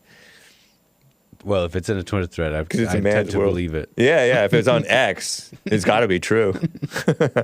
I think that's all for now. Okay. Oh, an adult human male donated a diamond, no message, thank you. And Stan69 gave a Ninjagini. I just noticed that little JLP stuck a feather in his cap. Indeed. And called it macaroni. Laughing face emoji. Where you get it? Question mark. I think that's from Daniel. Yeah. That one was... One of the Daniels. The other one was looking like he's working at the Daily Bugle or something. A city boy. A city boy, city man. Yeah. This one's looking like he's a cowboy here. Yeah. This one's from Daniel Church. Keeping it... we just got the Miners expansion recently. Oh, yeah. The Prospectors expansion set. So he's coming out with amazing expansions. Oh, yeah. Nice. We should put it to use and film something. Indeed. Thank you guys for the support, the super chats. That's enough for now. We got plenty more where that came from. You can super chat on Cash App, Bond JLP on Cash App, or on buymeacoffee.com/JLP Talk. Oh, and we're coming to a break, guys. Hake News is coming up, guys. Third hour of Country and Western Tuesday with Jesse Lee Peterson, guest hosted by Hake. Coming right up. You can call in 888-77-JESSE, 1-888-775-3773. Be right back. Moving like a wave through a rocky riverbed. Sometimes love is a dancer in the dark, spinning, laughing, twirling through the back door of your heart. Steve, thank you for calling and thanks for holding. How have you been helped by the show? I'm going to tell you this. I believe you might go down in history as one of the greatest, if not the greatest, black man that ever lived on planet Earth, as far as I'm concerned. I don't know anybody before you that's been that great. Freeing the slaves is one thing, but you've been freeing people of their mind, which matters, it should be anyhow, to you more than anything else, because with the mind not being right, there ain't nothing else going to happen right anyway. If you can doubt every thought because you're not your thoughts, if you can doubt every thought, knowing that you're not your thoughts, you don't create them, they're not from God, that they're from the deceiver, the great deceiver, Satan. If you can doubt every thought, you can be free, just like that. At an instant. Bring every thought into captivity. It's so amazing.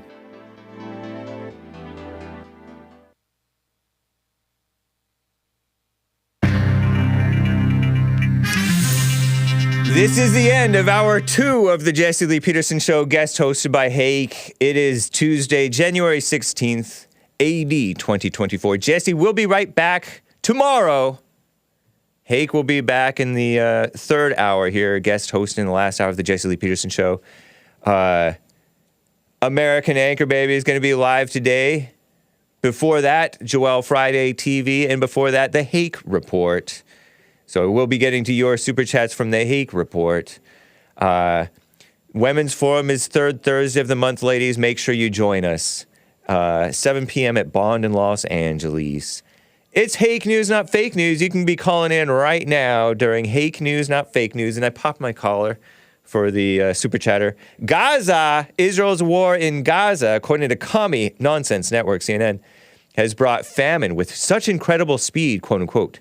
The United Nations relief chief said on Monday, evil UN, but sometimes they say stuff that's factual, as he warned that the great majority of 400,000 Gazans are starving in the besieged enclave. Elsewhere in the region, is that what it counts as a famine, just because they're starving? I guess. I mean, they're starving. According to him. Wow. Elsewhere in the region, a Houthi ballistic missile struck a U.S.-owned cargo ship on Monday, as I mentioned.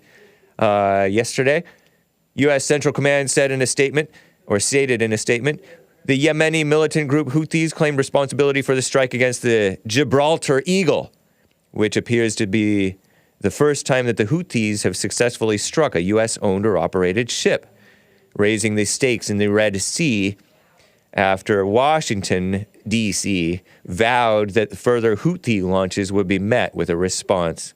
What a mess. Flight cancellations, a treacherous winter storms coming in the United States caused major flight disruptions across the country this week, creating headaches for thousands of travelers. Southwest topped the list of the most affected airlines for the second consecutive day, Monday, with more than 700 flights canceled, about 18% of its schedule. Wow. Unlike Southwest's holiday travel meltdown of 2022, the carrier said recent cancellations were not due to technical issues and will ease up considerably today. Southwest isn't the only airline that found the weather challenging. United has seen more than 430 flights canceled, and American Airlines requested a temporary ground stop in Dallas on Monday due to the icy conditions. So watch out, those people down south and in Texas and all that. Immigration, also known as invasion.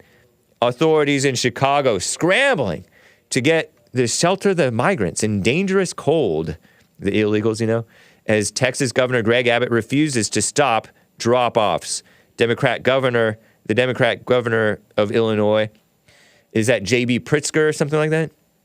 Recently warned in a letter to his GOP counterpart, that's the Rhino Greg Abbott, that sending illegals now to the Windy City could cost lives. Over the last few weeks, mayors of New York, Chicago, and Denver have been irked by rogue buses, they call them, from Texas, dropping off illegals by the thousands.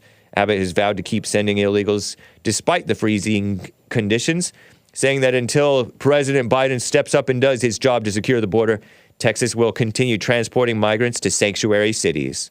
And that's what they are. Their fault. This comes just days after 3 Mexican illegals drowned near Eagle Pass, Texas, after state authorities blocked the U.S. Border Patrol from accessing miles of the U.S.-Mexico border. State authorities blocking the U.S. Border Patrol because the feds don't want to get along with the states. What a mess. So evil. Lloyd Austin, Defense Secretary, the affirmative action one, he's black. Yesterday, he was released from the hospital after a 2-week stay. Earlier this year, Lloyd Austin, this year meaning several days ago, hospitalized following complications from prostate cancer surgery. Before that, they called it an elective surgery, before they admitted that he had prostate cancer. I wonder if that's still elective. Maybe it is.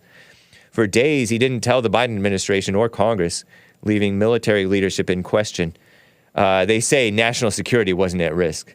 So he'll be working from home, conducting war from his laptop. I'm James Hake. Now back to JLP, guest hosted by Hake.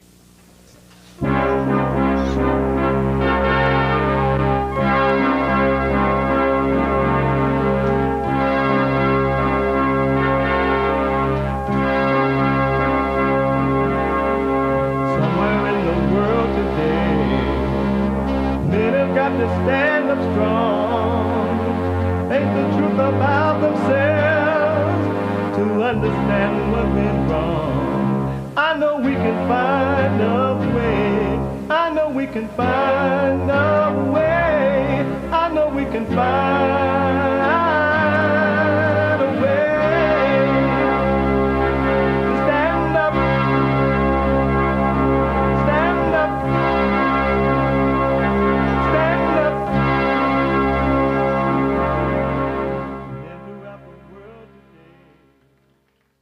Uniting the races with truth instead of dividing them with lies. We're also rebuilding the family by rebuilding the man. I'm James Hake in for Jesse Lee Peterson on this last hour of the Jesse Lee Peterson Show on Tuesday, Country and Western Tuesday. Jesse Lee will be back tomorrow, guys, so fret not. If the Lord is willing, if the Lord be willing, and the creek doesn't rise, he shall be back, okay? So fret not. He's fine. Don't get in your head, your imaginations. Satan lying to you. I can hear it right now.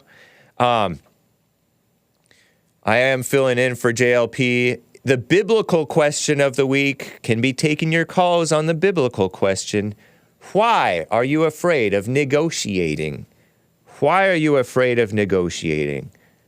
It's an amazing question from Jesse Lee Peterson. I was actually there when he came up with it. Trump is a good negotiator, right? Isn't Trump a good negotiator? Decent. You have to negotiate. You can't always get what you want, I suppose. But the Lord is your shepherd, you shall not want. The theme for this year, you guys remember the theme brought in church with Jesse Lee Peterson? Want for nothing. Isn't that a nice theme? One of my I was a homegrown Christian, if you don't know. I think anybody who's watched me for like more than an hour knows that I was a homegrown Christian. But one of my favorite Bible verses, and I don't even know the reference. Oh, it's like Psalm 23 probably. The Lord is my shepherd, I shall not want. That helped give me a little bit of peace when I was a kid because I want that toy. But the Lord is my shepherd, I shall not want. Because wanting disrupts your peace. Isn't that true? And then I didn't like how they said, some of the translations said, I shall not be in want. Because being in want is wanting for something which is an actual full-blown need, meaning all your needs are provided. But I kind of don't want anything. Like my caller, or the caller on the Jesse Lee Peterson Show, Steve from New Jersey, talking about wanting these opportunities. Maybe he wanted it too much and chasing them. So, interesting. Shout out to Jesse Lee with the themes for the year. Make sure you catch church with Jesse Lee Peterson.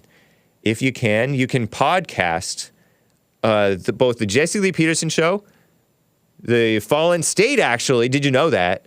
Audio podcast. It's on Apple Podcasts, Spotify Podcasts, many other different podcast platforms. By going to them and searching those names. And Church with Jesse Lee Peterson as well. It's on Substack, but it's also put out on all those platforms. I think all of the JLP radio hosts are now on audio podcast, including Joel Friday TV, The Hake Report, and American Anchor Baby.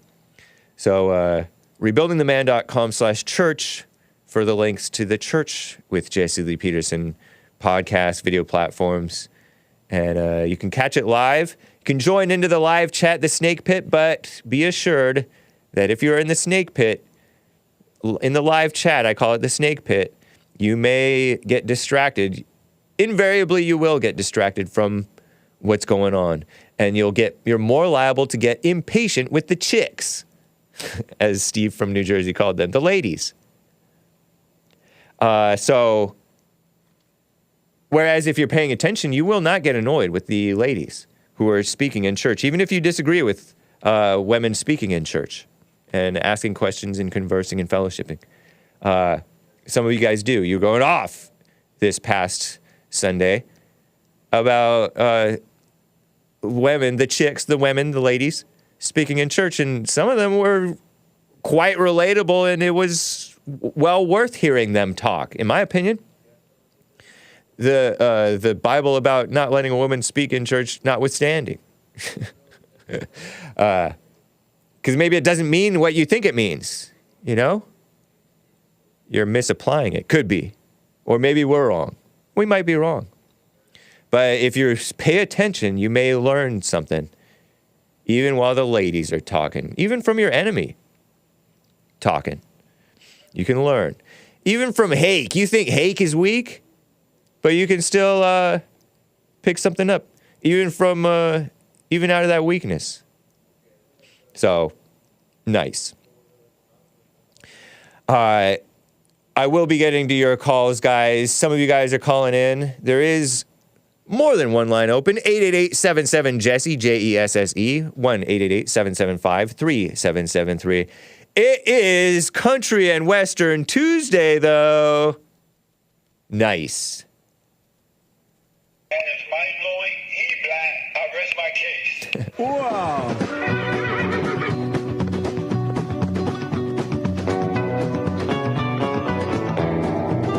So nice. It means I love the country.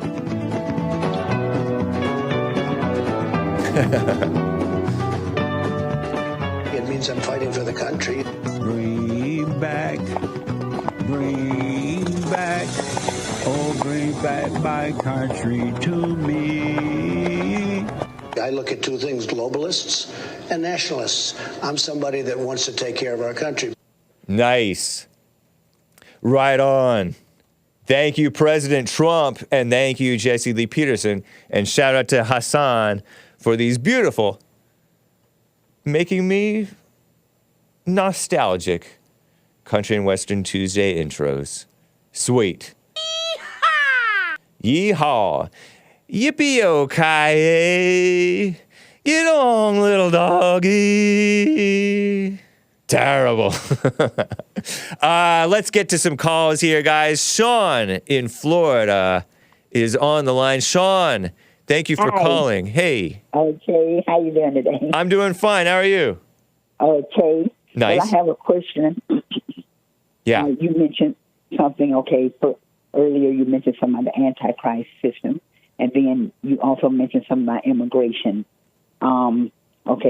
What's going on now with the migrant, what you said, invasion of the drop-off to the American cities. Yeah. There was something on the YouTube in a council meeting the other night. Somebody posted, and it was a migrant man, and he made a comment to a black lady in the meeting. Okay, based upon the race relations over here now, this show itself is actually trying to fight against that by clearing the mind of what the big picture is. It's really good against bad. Yeah. It's not black against white or white against black. Really, that's not really what it is, but so many people are having an illusion that that's what it is. Yeah. Okay. Now, this is a statement that the migrant... So the conflict, this is what he said, which is just a conflict that causes the races and what they've been taught or the opinions or whatever. He said to the black lady, he said, no more money for you. He said, no more money for you all. No more money for you all. And what he meant was, he saying to the black lady, he meant that the money or whatever in the system of America is going to the black race family, on to the black race. And of course, she responded, of course, in an angry tone, and he continued to comment that, okay, that's just a conflict of opinion, what people have been given, you know what I mean, which keeps race division going on. Well, I want to ask you this, because what this program is trying to defeat anyway is that these illusional conflicts that keep race division going on, and everybody get on the right foot, Yeah. Well, deportation. I heard that in the time of transition, as it should transition, that you as a believer know that in the last days, the transitioning of the system, the governmental system, everything, they're going to have people. They're going to be using certain people that are not, maybe believers, that are going to be positioned in the governmental seats, in the different, wherever they may be seated in the police department, putting uniforms on people easily, that Americans would usually have to get a degree to get in that position, and government agencies. That's happening now. I can see it right here in Florida. Different people out of the blue being put in the governmental agencies, and they may not know the laws of the land, like Americans that are born in. Okay. Do you think that deportation is going to be used as a device, an instrument over the heads of people that are being, like to control them? If in the times that we're living in, and some people may come over with a mindset already, and then forget, what they experienced in their homeland. You know what I mean? Same thing that can be experienced anywhere. Do you think deportation is going to be, like something that is used by the governmental system to hang over people's heads? Like, if you don't do what I tell you to do, or, even if they don't say it, then deportation is going to be a real risk for you, and it's going to affect how the people who are coming over treat anybody. It could be a black person, a white person, or a Hispanic person, but how they treat somebody, whether they're wearing a uniform, given a job, given amenities on the land that belong to, taxpaying Americans and stuff, and American citizens. Do you think deportation is going to be a big device, instrument used in the transitional stages of this new system they're bringing in?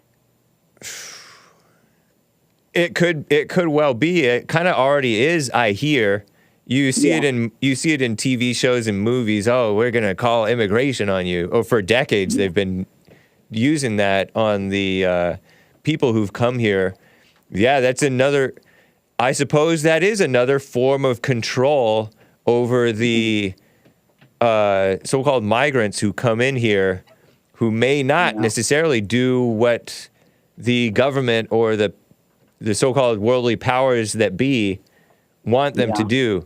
So say, because I've known illegals who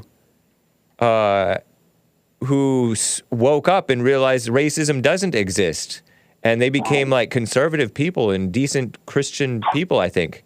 And so you're going to find some decent people in every area of life. The rare ones, and those guys could be punished in all kinds of different ways. What makes you ask this question about deportation? Is it because of so many of them are coming over here? Well, yeah, and I saw something that kind of made me, it would kind of tickle you.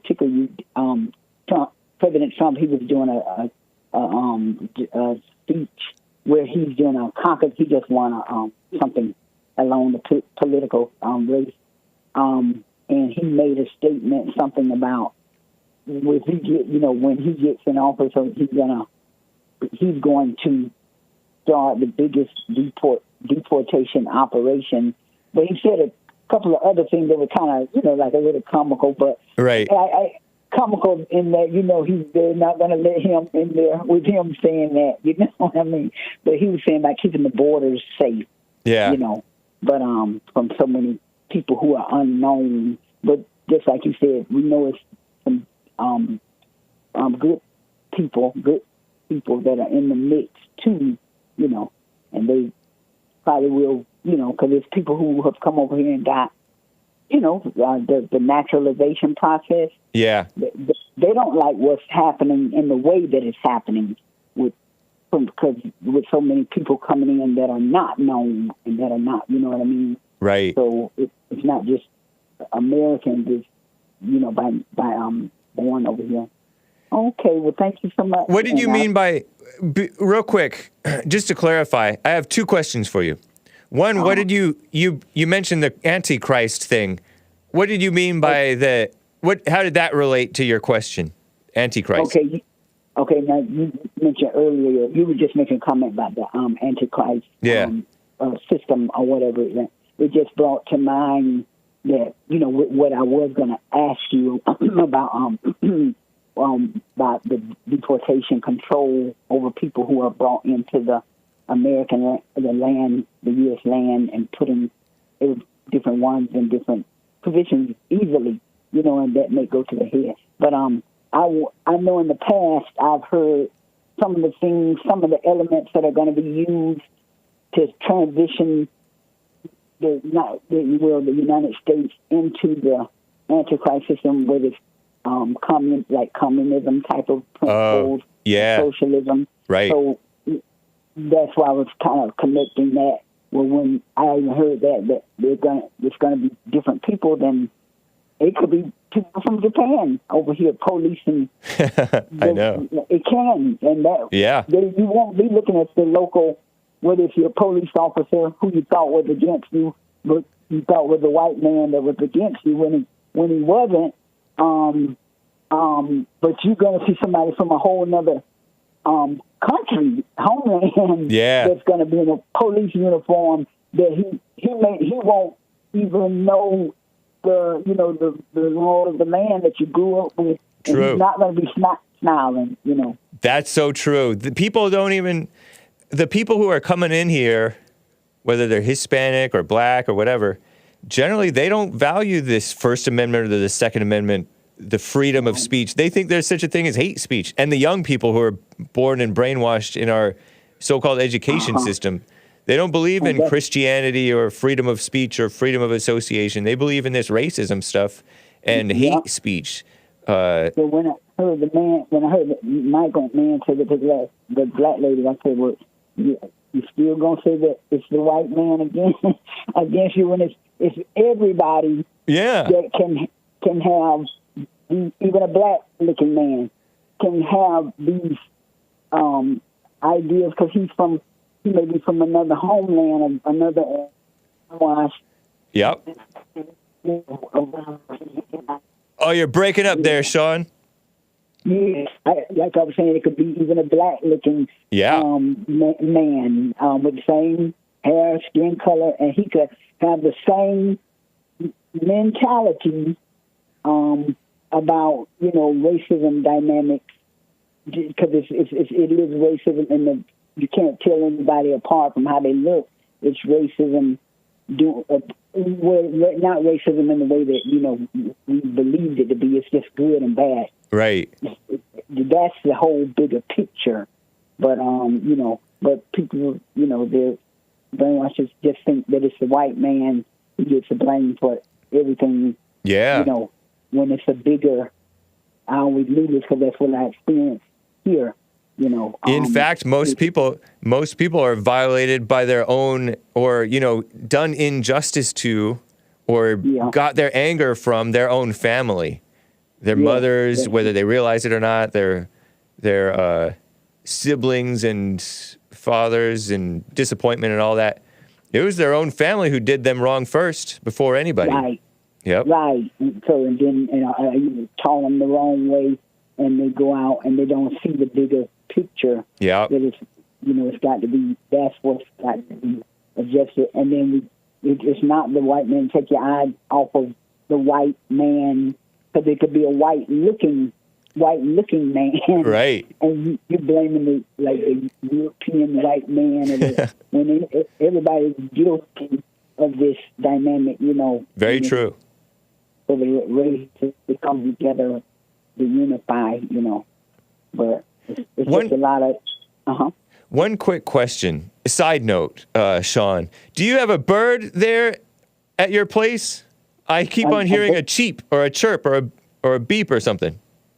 Oh, that might be the smoke detector. I don't hear it now. It might be. Oh, okay. You hear it now? Yeah, the chat was talking about this. Chat was speculating that it was the smoke detector, and I guess they might be right because they keep on hearing a little chirp there. Yeah, I better check. Let me see. Okay. Like it went on. Yeah. So okay. So you'll be. How is Mr. Jesse?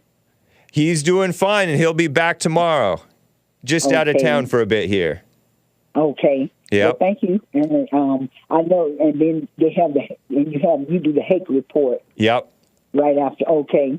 All right. Well, thank you so much. Yeah. Thank you for your guidance and your perspective on that question. Thank you. Great call. All right. Take care. Y'all have a good day. Bye-bye. You too. Bye. Country and Western Tuesday. She's so country down in Florida. Nice to hear an old school country woman, right? Nice. And you guys were right. It was the smoke detector. I had to know. It's become a meme. Okay, so I'd like to talk about how I came to my views on immigration. No, on Trump first. Trump, because I mentioned that. Hopefully I'll get to both of those. You can call in the meantime, though. I will get to your calls. And I do see more super chats coming in, guys, for the Jesse Lee Peterson Show. 888-77-JESSE, 1-888-775-3773. So I've been working with Jesse Lee Peterson as his producer and then involved with church and bond and all that stuff since 2013, October 2013. Before that, I was coming to church regularly, and then I started listening to his show when I could, 6 in the morning, get into work an hour or hour and a half early and listen to the show, and then as I got going with my things. And I got back into politics because of JLP. I was into JLP in church because of Christian stuff. But also I realized that he broke it down into simple right and wrong. Because with politics, people just get mad at each other. It's just, you argue about something that you think, and the other person argues about something that they think, and you get mad at each other over something that you think, and you have no precious little control over what goes on in the world. So it's dumb. It's stupid. So I know a lot of really down-to-earth people who just don't keep up with politics, partly because of that reason, partly because they just don't keep up with the news or whatever. They're busy working, and they're also involved in their own lives and selfish pursuits, of course. Just eating and drinking and being merry, you know? Or getting into different vices, or taking trips, taking vacations, or doing hobbies. But I started to appreciate politics again because he broke it down into just simple right and wrong. And I got into different politicians somewhat, got excited about them somewhat sometimes. Mostly I got excited against them. In the case of Obama, I'm like, I got excited against him. I got kind of like angry or almost panicky about him. He was like, he's going against the Second Amendment. He's pushing lies and evil. People are swallowing up lies. He's pushing the LGBTIQ agenda. So evil. What a sucker. A blind leader of the blind. And just malicious toward the Tea Party, who are some of the most decent people from back in the day, the boomers, the conservative boomers, who didn't like, first of all, they didn't really like W spending all that money, George W. Bush.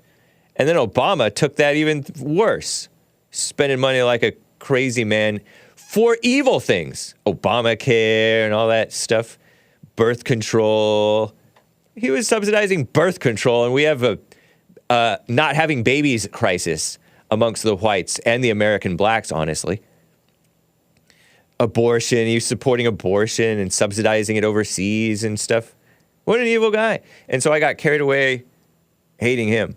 I got so carried away, maybe I shouldn't tell this story. I was listening to Sean Hannity the day after Obama was reelected. I was not working for JLP yet. I was listening to Sean Hannity, and I was like, man, I got a speeding ticket. Terrible. I didn't even need to be speeding. I was driving to a granite yard to meet a customer at a granite yard so they could pick out their granite countertops color. I had no reason to be speeding. I could have made it. I know I was pushing it.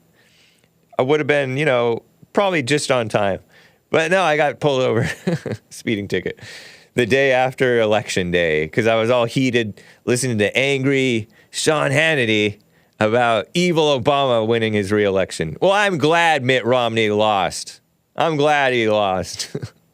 Looking back on it, right? Evil Mitt Romney makes me want to spit. I'm not going to get my spittoon because that's for the Hake report only. But anyway, there were many guys who would come up and say something true and then apologize for it. Rick Santorum was this Christian guy who was a Republican running for president. I was never really into him. I could see through it. He's like kind of weak.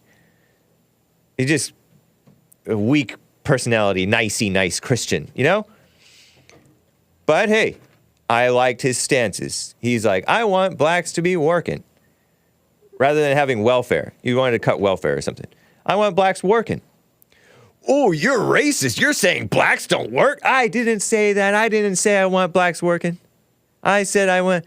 What he meant was I didn't mean that. But he was back on his heels from the communist mainstream media saying, pretending like, he's racist because he wants blacks working. When disproportionately blacks don't work. They're more on welfare. They're more on unemployment. And they're...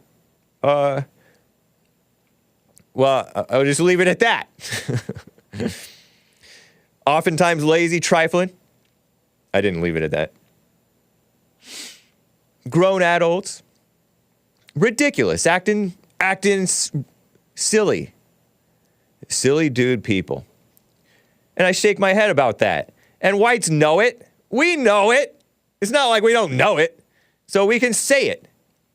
But Rick Santorum didn't stand on what he said. Let me calm down. And then there was this guy, Cliven Bundy. Remember Cliven Bundy of the Bundy Ranch down in out in Nevada? Am I pointing the right direction? Out in Nevada? Let me point east.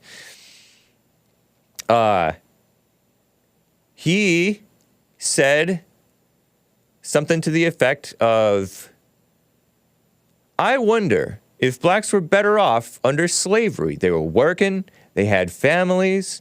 Now they're not working and they don't have families. They're not happy. Their crime out of control.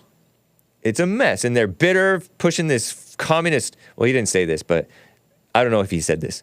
Communist racism, mumbo jumbo, complaining and blaming whites for nothing.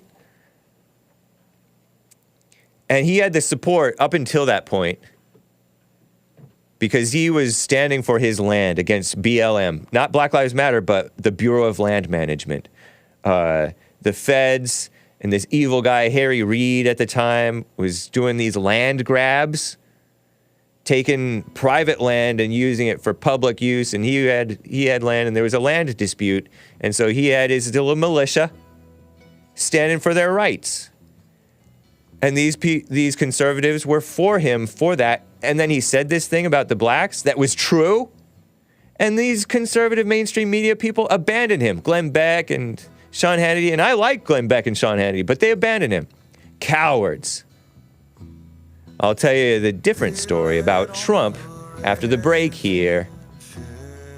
And we'll get to your calls. We're into the last hour of the Jesse Lee Peterson Show, guest hosted by Hake. Hang tight. Quick break. Back in a moment.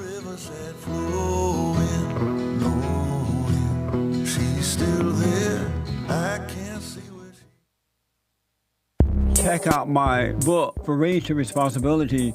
I show you how I was able to overcome anger. the spirit of anger was taken away from me. I had it.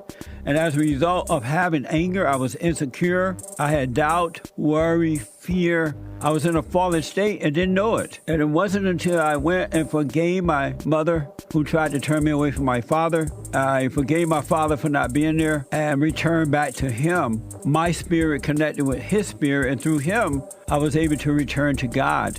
And I have perfect peace. Perfect love casts out anger. And when anger is gone, fear and doubt, worry, insecurity, suicidal thoughts, all of that is gone. And you are free. Amazon.com, Barnes & Noble, or if you want an autographed copy, you can go to my website at rebuildingtheman.com or call 800-411-BOND.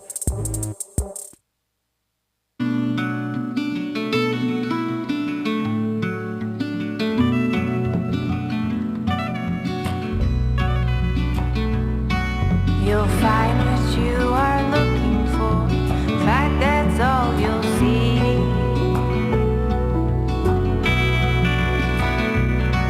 Set out to defend your cause. Poison darts in the head. These days there is too much fear. Country Blocking love to heal. and Western Tuesday. So good. Shout out to Jesse Lee Peterson and Hassan and American Anchor Baby, helping make Country and Western Tuesday happen with the beautiful bumpers. Growing up on the plantation, all JLP got on the radio down there in Alabama was country and Western music. And so we do Country and Western Tuesday, and I like it. Jesse Lee is out. He will be back tomorrow, okay? Again, if the Lord is willing, if the Lord be willing, I think is the proper English. I could be wrong. And the creek doesn't rise, he shall be back. He shall return tomorrow. All right? We will get to your super chats, guys. Appreciate your support for JLP. Again, you can and ought to support Bond, rebuildingtheman.com. There's no new Fallen State episodes intro, is there, yet? No, not yet. But the Fallen State happens on Fridays. Catch last week's Fallen State. It was pretty cool. Sometimes you may get distracted by the snake pit, the live chat, but check that out. Church with J.C. Lee Peterson, always great. Women's Forum, I keep on saying it because, ladies, you ought to come. Even if you're tired, you're sleepy, the evening comes, I don't feel like going. You will not regret it. You will not regret it. Of course, watch out for your body. Take care of yourself. Stay healthy. A lot of people getting sick. Hake himself got sick. Terrible. But join us if you can. Join your fellow ladies and Jesse Lee. Rebuildingtheman.com/events. 1-800-411-BOND. 1-800-411-2663.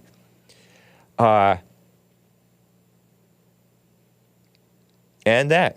We have the Hake Report coming up next, guys. I will be reading your super chats from Hake. We have Joel Friday TV coming up, and he's talking love languages. So nice. And, of course, American Anchor, baby. Baby. After that. Okay? So you can go to jesseleepeterson.com/show and hashtag network. Go down to the network section to see the links to us. Did you know that Jesse Lee has in all my links, allmylinks.com/Jesse Lee Peterson? That's cool. So I was talking about Trump, how I came to support Trump, and I was telling you before the break about all these phony, supposedly conservative, supposedly Christian, supposedly male politicians and people in the in the public eye apologizing for telling the truth. apologizing after telling the truth. Getting back up on their heels, falling for the racism, sexism, homophobiaism, mumbo jumbo stuff.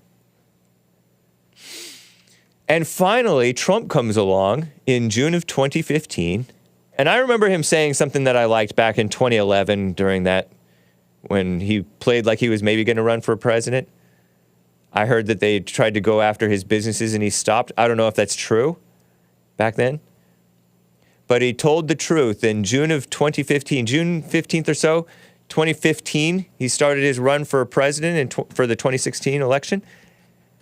And he talked about how we need to build a wall.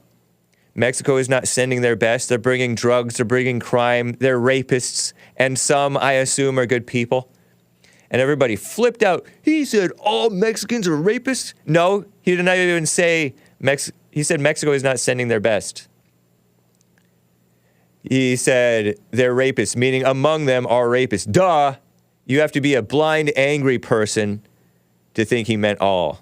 It didn't even, if he said some are, I assume, are good people. Anyway, so he stood on that. Even after companies boycotted him that he used to work with, he lost his, he was in charge of Miss Universe.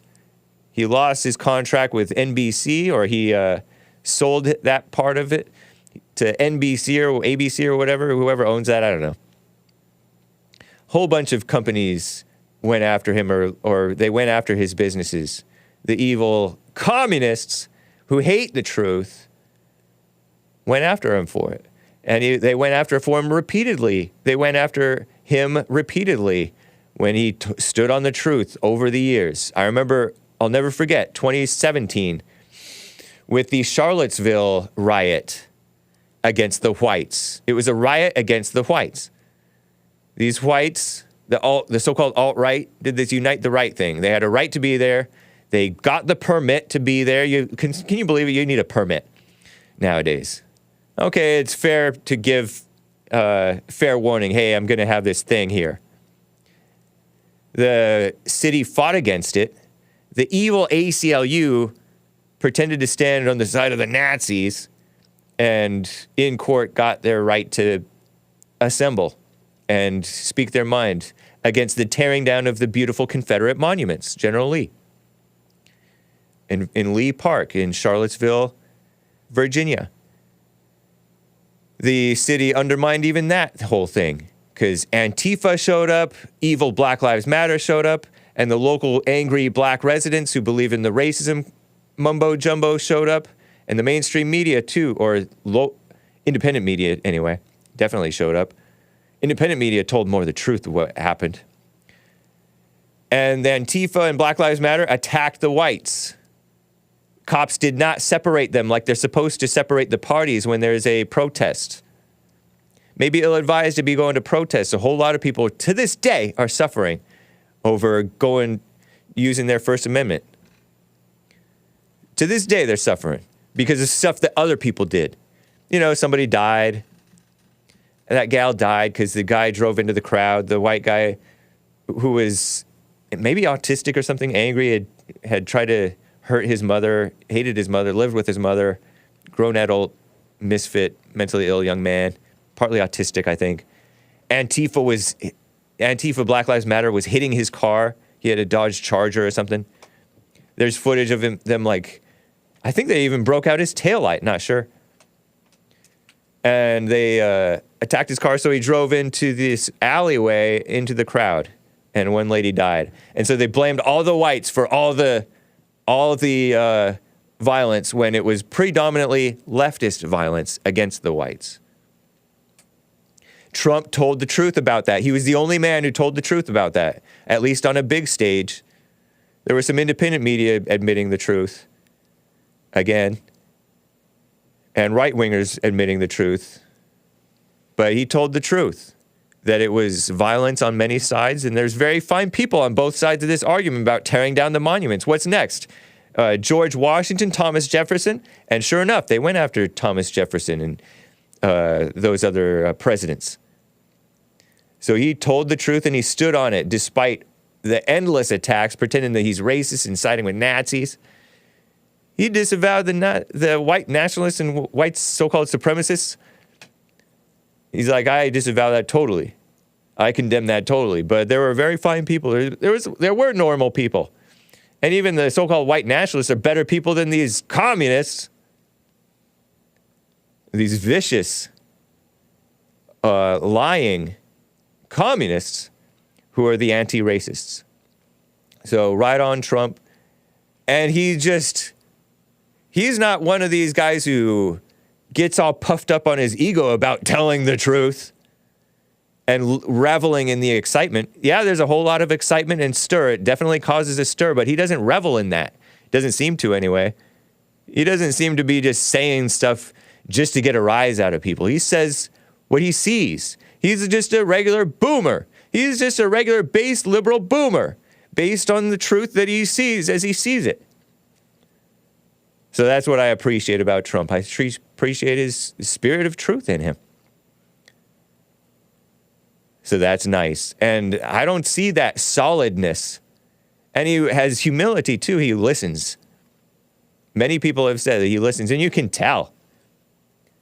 He's like, I can talk with these people. He thinks outside of the box. Especially for a liberal boomer. Hey, New York raised. Rich. So right on to President Trump.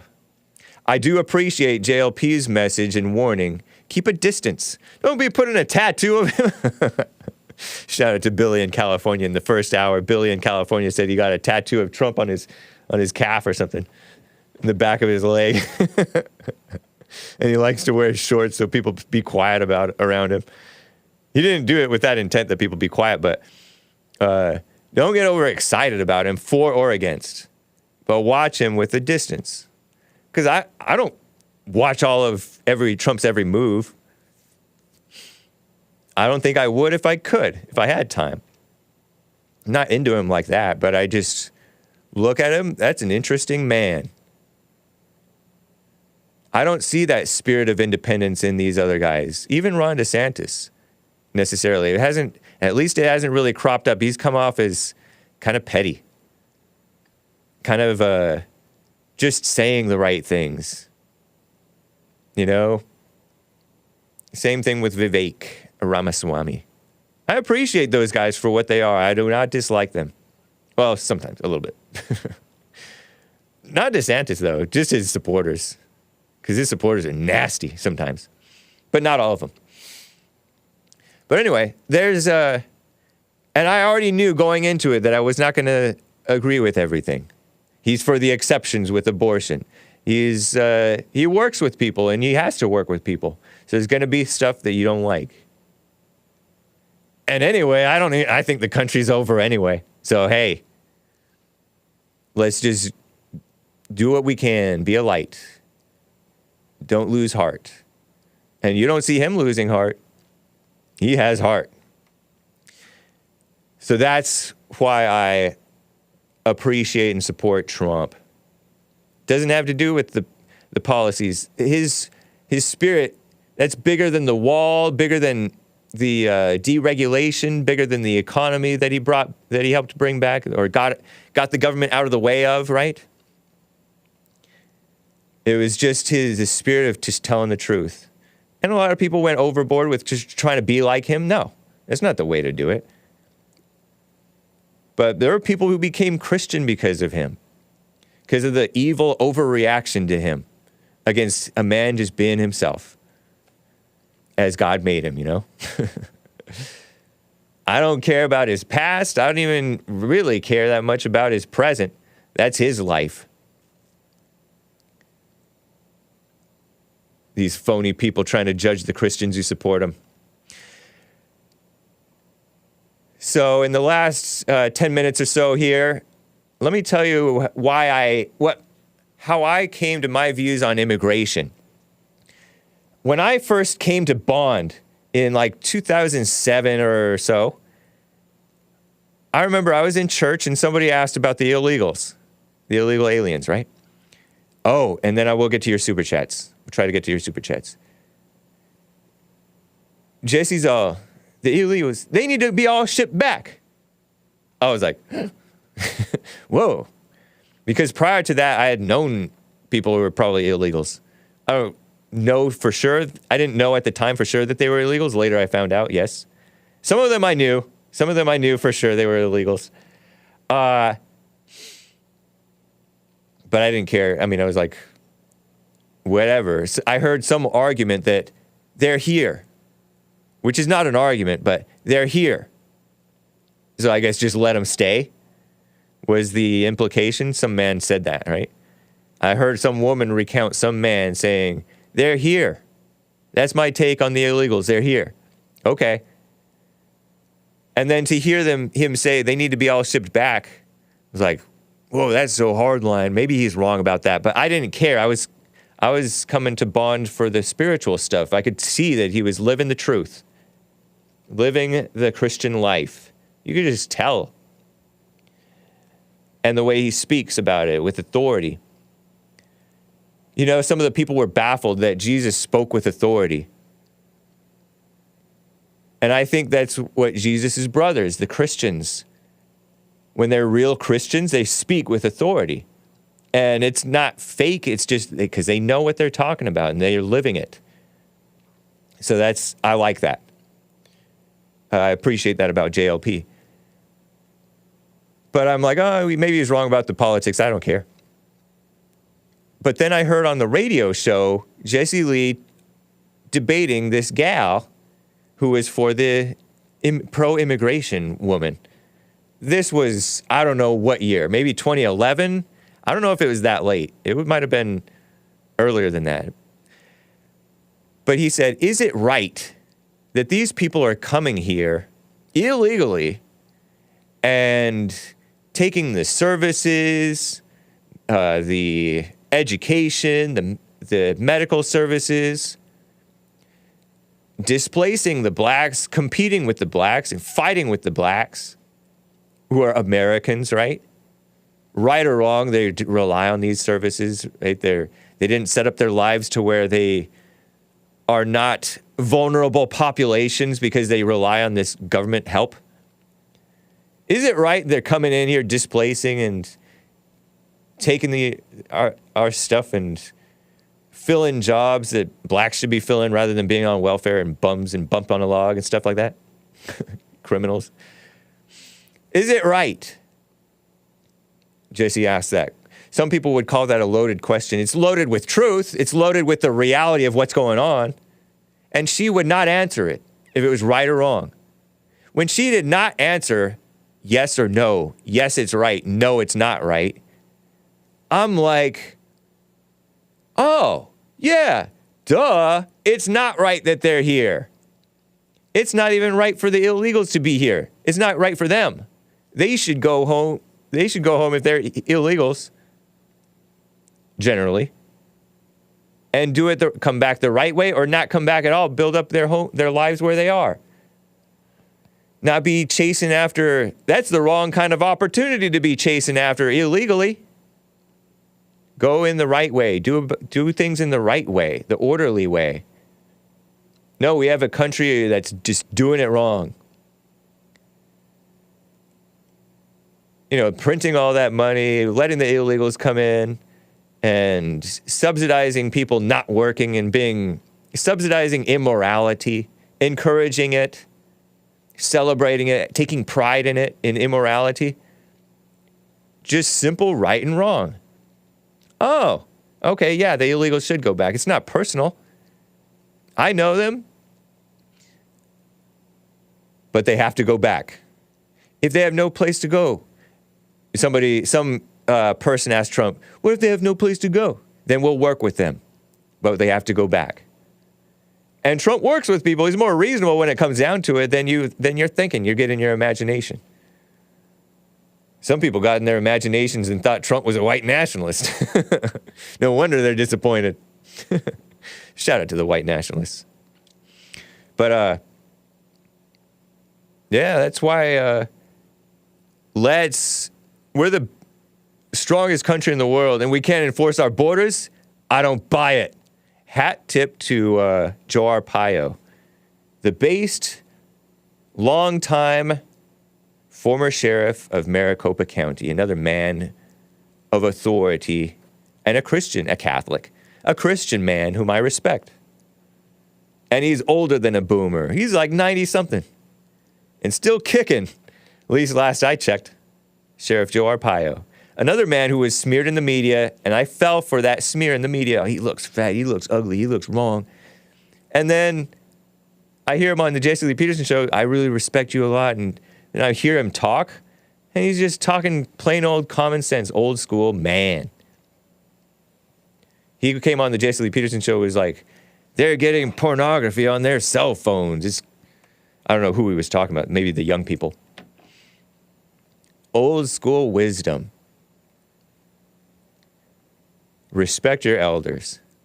Anyway, so that's that on immigration. I got to get to the last super chats here on the J.C. Lee Peterson show. If you want to come in, Nick, you're welcome to, but if not, I got it. Super chat. Super chats. Dijon Paul about a diamond. Dijon Paul says, you look so handsome in your little shirt, Hank. What do you mean, Lil? It might actually be. I'm not going to say what size this is. I'm not sure. Because if I button the second button, it doesn't look quite right. Maybe it looks okay. But thank you, Dijon Pa. All this time I thought Dijon Pa was a man, but that almost looks like a woman's comment. But thank you, Dijon Pa. I appreciate it. WD41 donated. Oh, I am remiss in not opening the treasure chest. WD41 donated a few diamonds, no message. Thank you. We're opening the treasure chest, guys. Nice. Do you know how to do it? Are you able to do the treasure chest, Hassan, there? It's the treasure chest. Obama chest. Obama's sunken chest. Redistribution of lemons. We are redistributing lemons on dlive.tv/Jesse Lee Peterson. No chest for you. No chest. Move along. All right. Thank you, WD41, for the diamonds. Eli_Ja donated a diamond saying, make America white again. Nice. Yeah. You're supposed to come in here and love the whites, not hate the whites. Don't hate the whites. Love them. And the whites are supposed to love you, whether you love them or not. You hear that, whites? So love the Jews too, even if you don't think they love you. What's up, Nick? American Anchor, baby. Shout out to Stan69, WD41, GMD Jim, Elijah, Dijon Pa, Adult Human Male, and the rest of the supporters, which includes 555555565. And the rest of you, thank you for the lemons, ice cream, diamonds, Ninjagini, and whatever you call it, subscription. Did you read these responses from Amazing Asia? I have not. Go for it. Coffees from Amazing Asia says, "Oh, that was so nice of Jesse to let you borrow his polo for the show. You're working harder than a Mexican devil today. So proud of you, Hake. Right on." Thank you, Amazing Asia. She does continue on the love language stuff. Okay. Says, I show my love by affirmation, quality time, physical touch, gifts, and acts of service, but I only want 2 back in return. Ah. Laughing, crying emoji. Interesting. I didn't follow that. Because it was about the love languages earlier, and you were wondering if she... Oh, does she... Oh, yeah. She shows her love by affirmation, quality time, physical touch, gifts, and acts of service. That's all 5. But I only want 2 back in return. Oh, she's so selfless. That's not love. Yeah, that's not love. Amazing. That's not showing love. That's showing hate. Chris Red with a coffee says, Trump may be the great white hope, but what do you think about Bobby Kennedy for president? Is that the guy? Is that RFK? No, man, I'm not for that. I appreciate him, though, if that's who you mean. Paul bought a coffee. Didn't know Jesse... Didn't Jesse know MLK Day was yesterday? Where that man at? Thanks, Hake. Oh, yeah, because he's taking the day off. Thank you, Paul. Funny. And I think that's, I guess we could finish off one last one. Amazing Asia. I'm afraid of negotiating because I don't have any confidence. I don't have any confidence because I haven't returned to the Father. I haven't returned to the Father because I haven't forgiven my mother. And I haven't forgiven my mother because I'm afraid. Interesting. The spirit of fear. God has not given that to you, Amazing Asia. Chris Red did buy a coffee, but you weren't logged in, so you didn't see it. If the Antichrist is a spirit, could that spirit possess AI? Could AI, artificial intelligence, have been the Antichrist's idea all along from the beginning? I don't know, Chris Red. That's quite a theory, man. Interesting. Canadian David says, smoke detector is now a multi-tool. It's now the black detector. Well, thank you, guys. This has been the Jesse Lee Peterson Show. Hake is coming up next, then Joel Friday TV, then American Anchor, baby. Take care. Catch Jesse tomorrow. He'll be back. He should be anyway. Bye.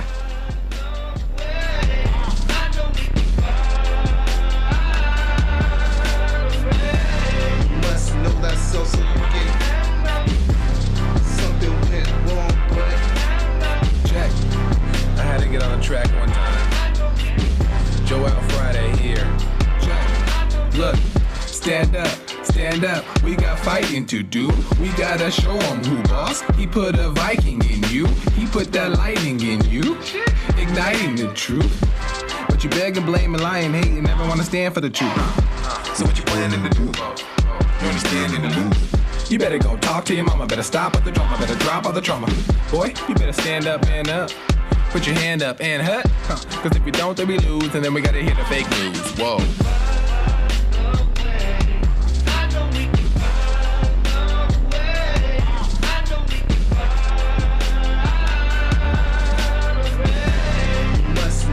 So you get something went wrong, but face the truth about yourself and just seek first God's kingdom, cause you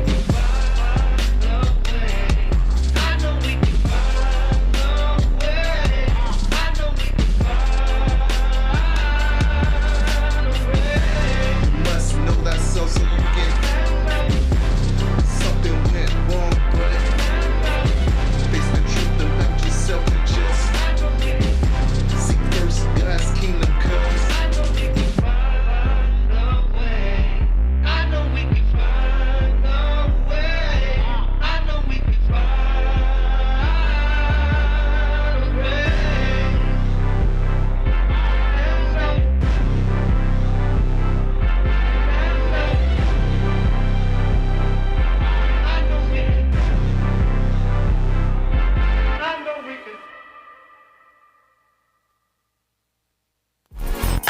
So, here's what I recommend. I invite you to download my silent prayer, and I want you to start doing it. You just download it, get the points of how to do it, and then after a while, you just do it on your own. It's going to point you in the right direction that your life will be returned to you from God. He will give you your life back, because anyone and all people who has anger, they're not themselves. You are the person that you are angry at. That's why it's so important to get to know yourself so that you can see who you're angry at. And if you're doing the hooping and hollering prayers and things like that, some people get up, oh, praise the Lord, hoop and holler, bless my mama, bless my daddy. Continue to do it. Do both. You will see if you want to stay with the hooping and hollering or do you want to be still and know God. So my gift to you, no charge, at rebuildingtheman.com/church.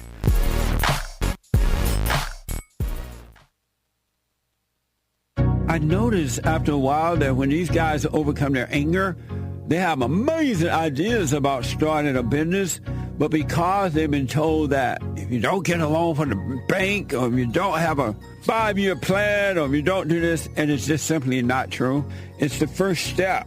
With faith, then all things are possible. So, but the most important thing is to return to the Father. That yearning that you have, that emptiness, that void, is not for more stuff. It's not for more friends. It is a return to the Father, because there's no way you can return to God and be angry at your earthly father. So thank you all so much, right? People around the world donated to Bond, at rebuildingtheman.com, or they call 800-411-2663, and we're still committed to pointing the right way for men and women to return to the Father.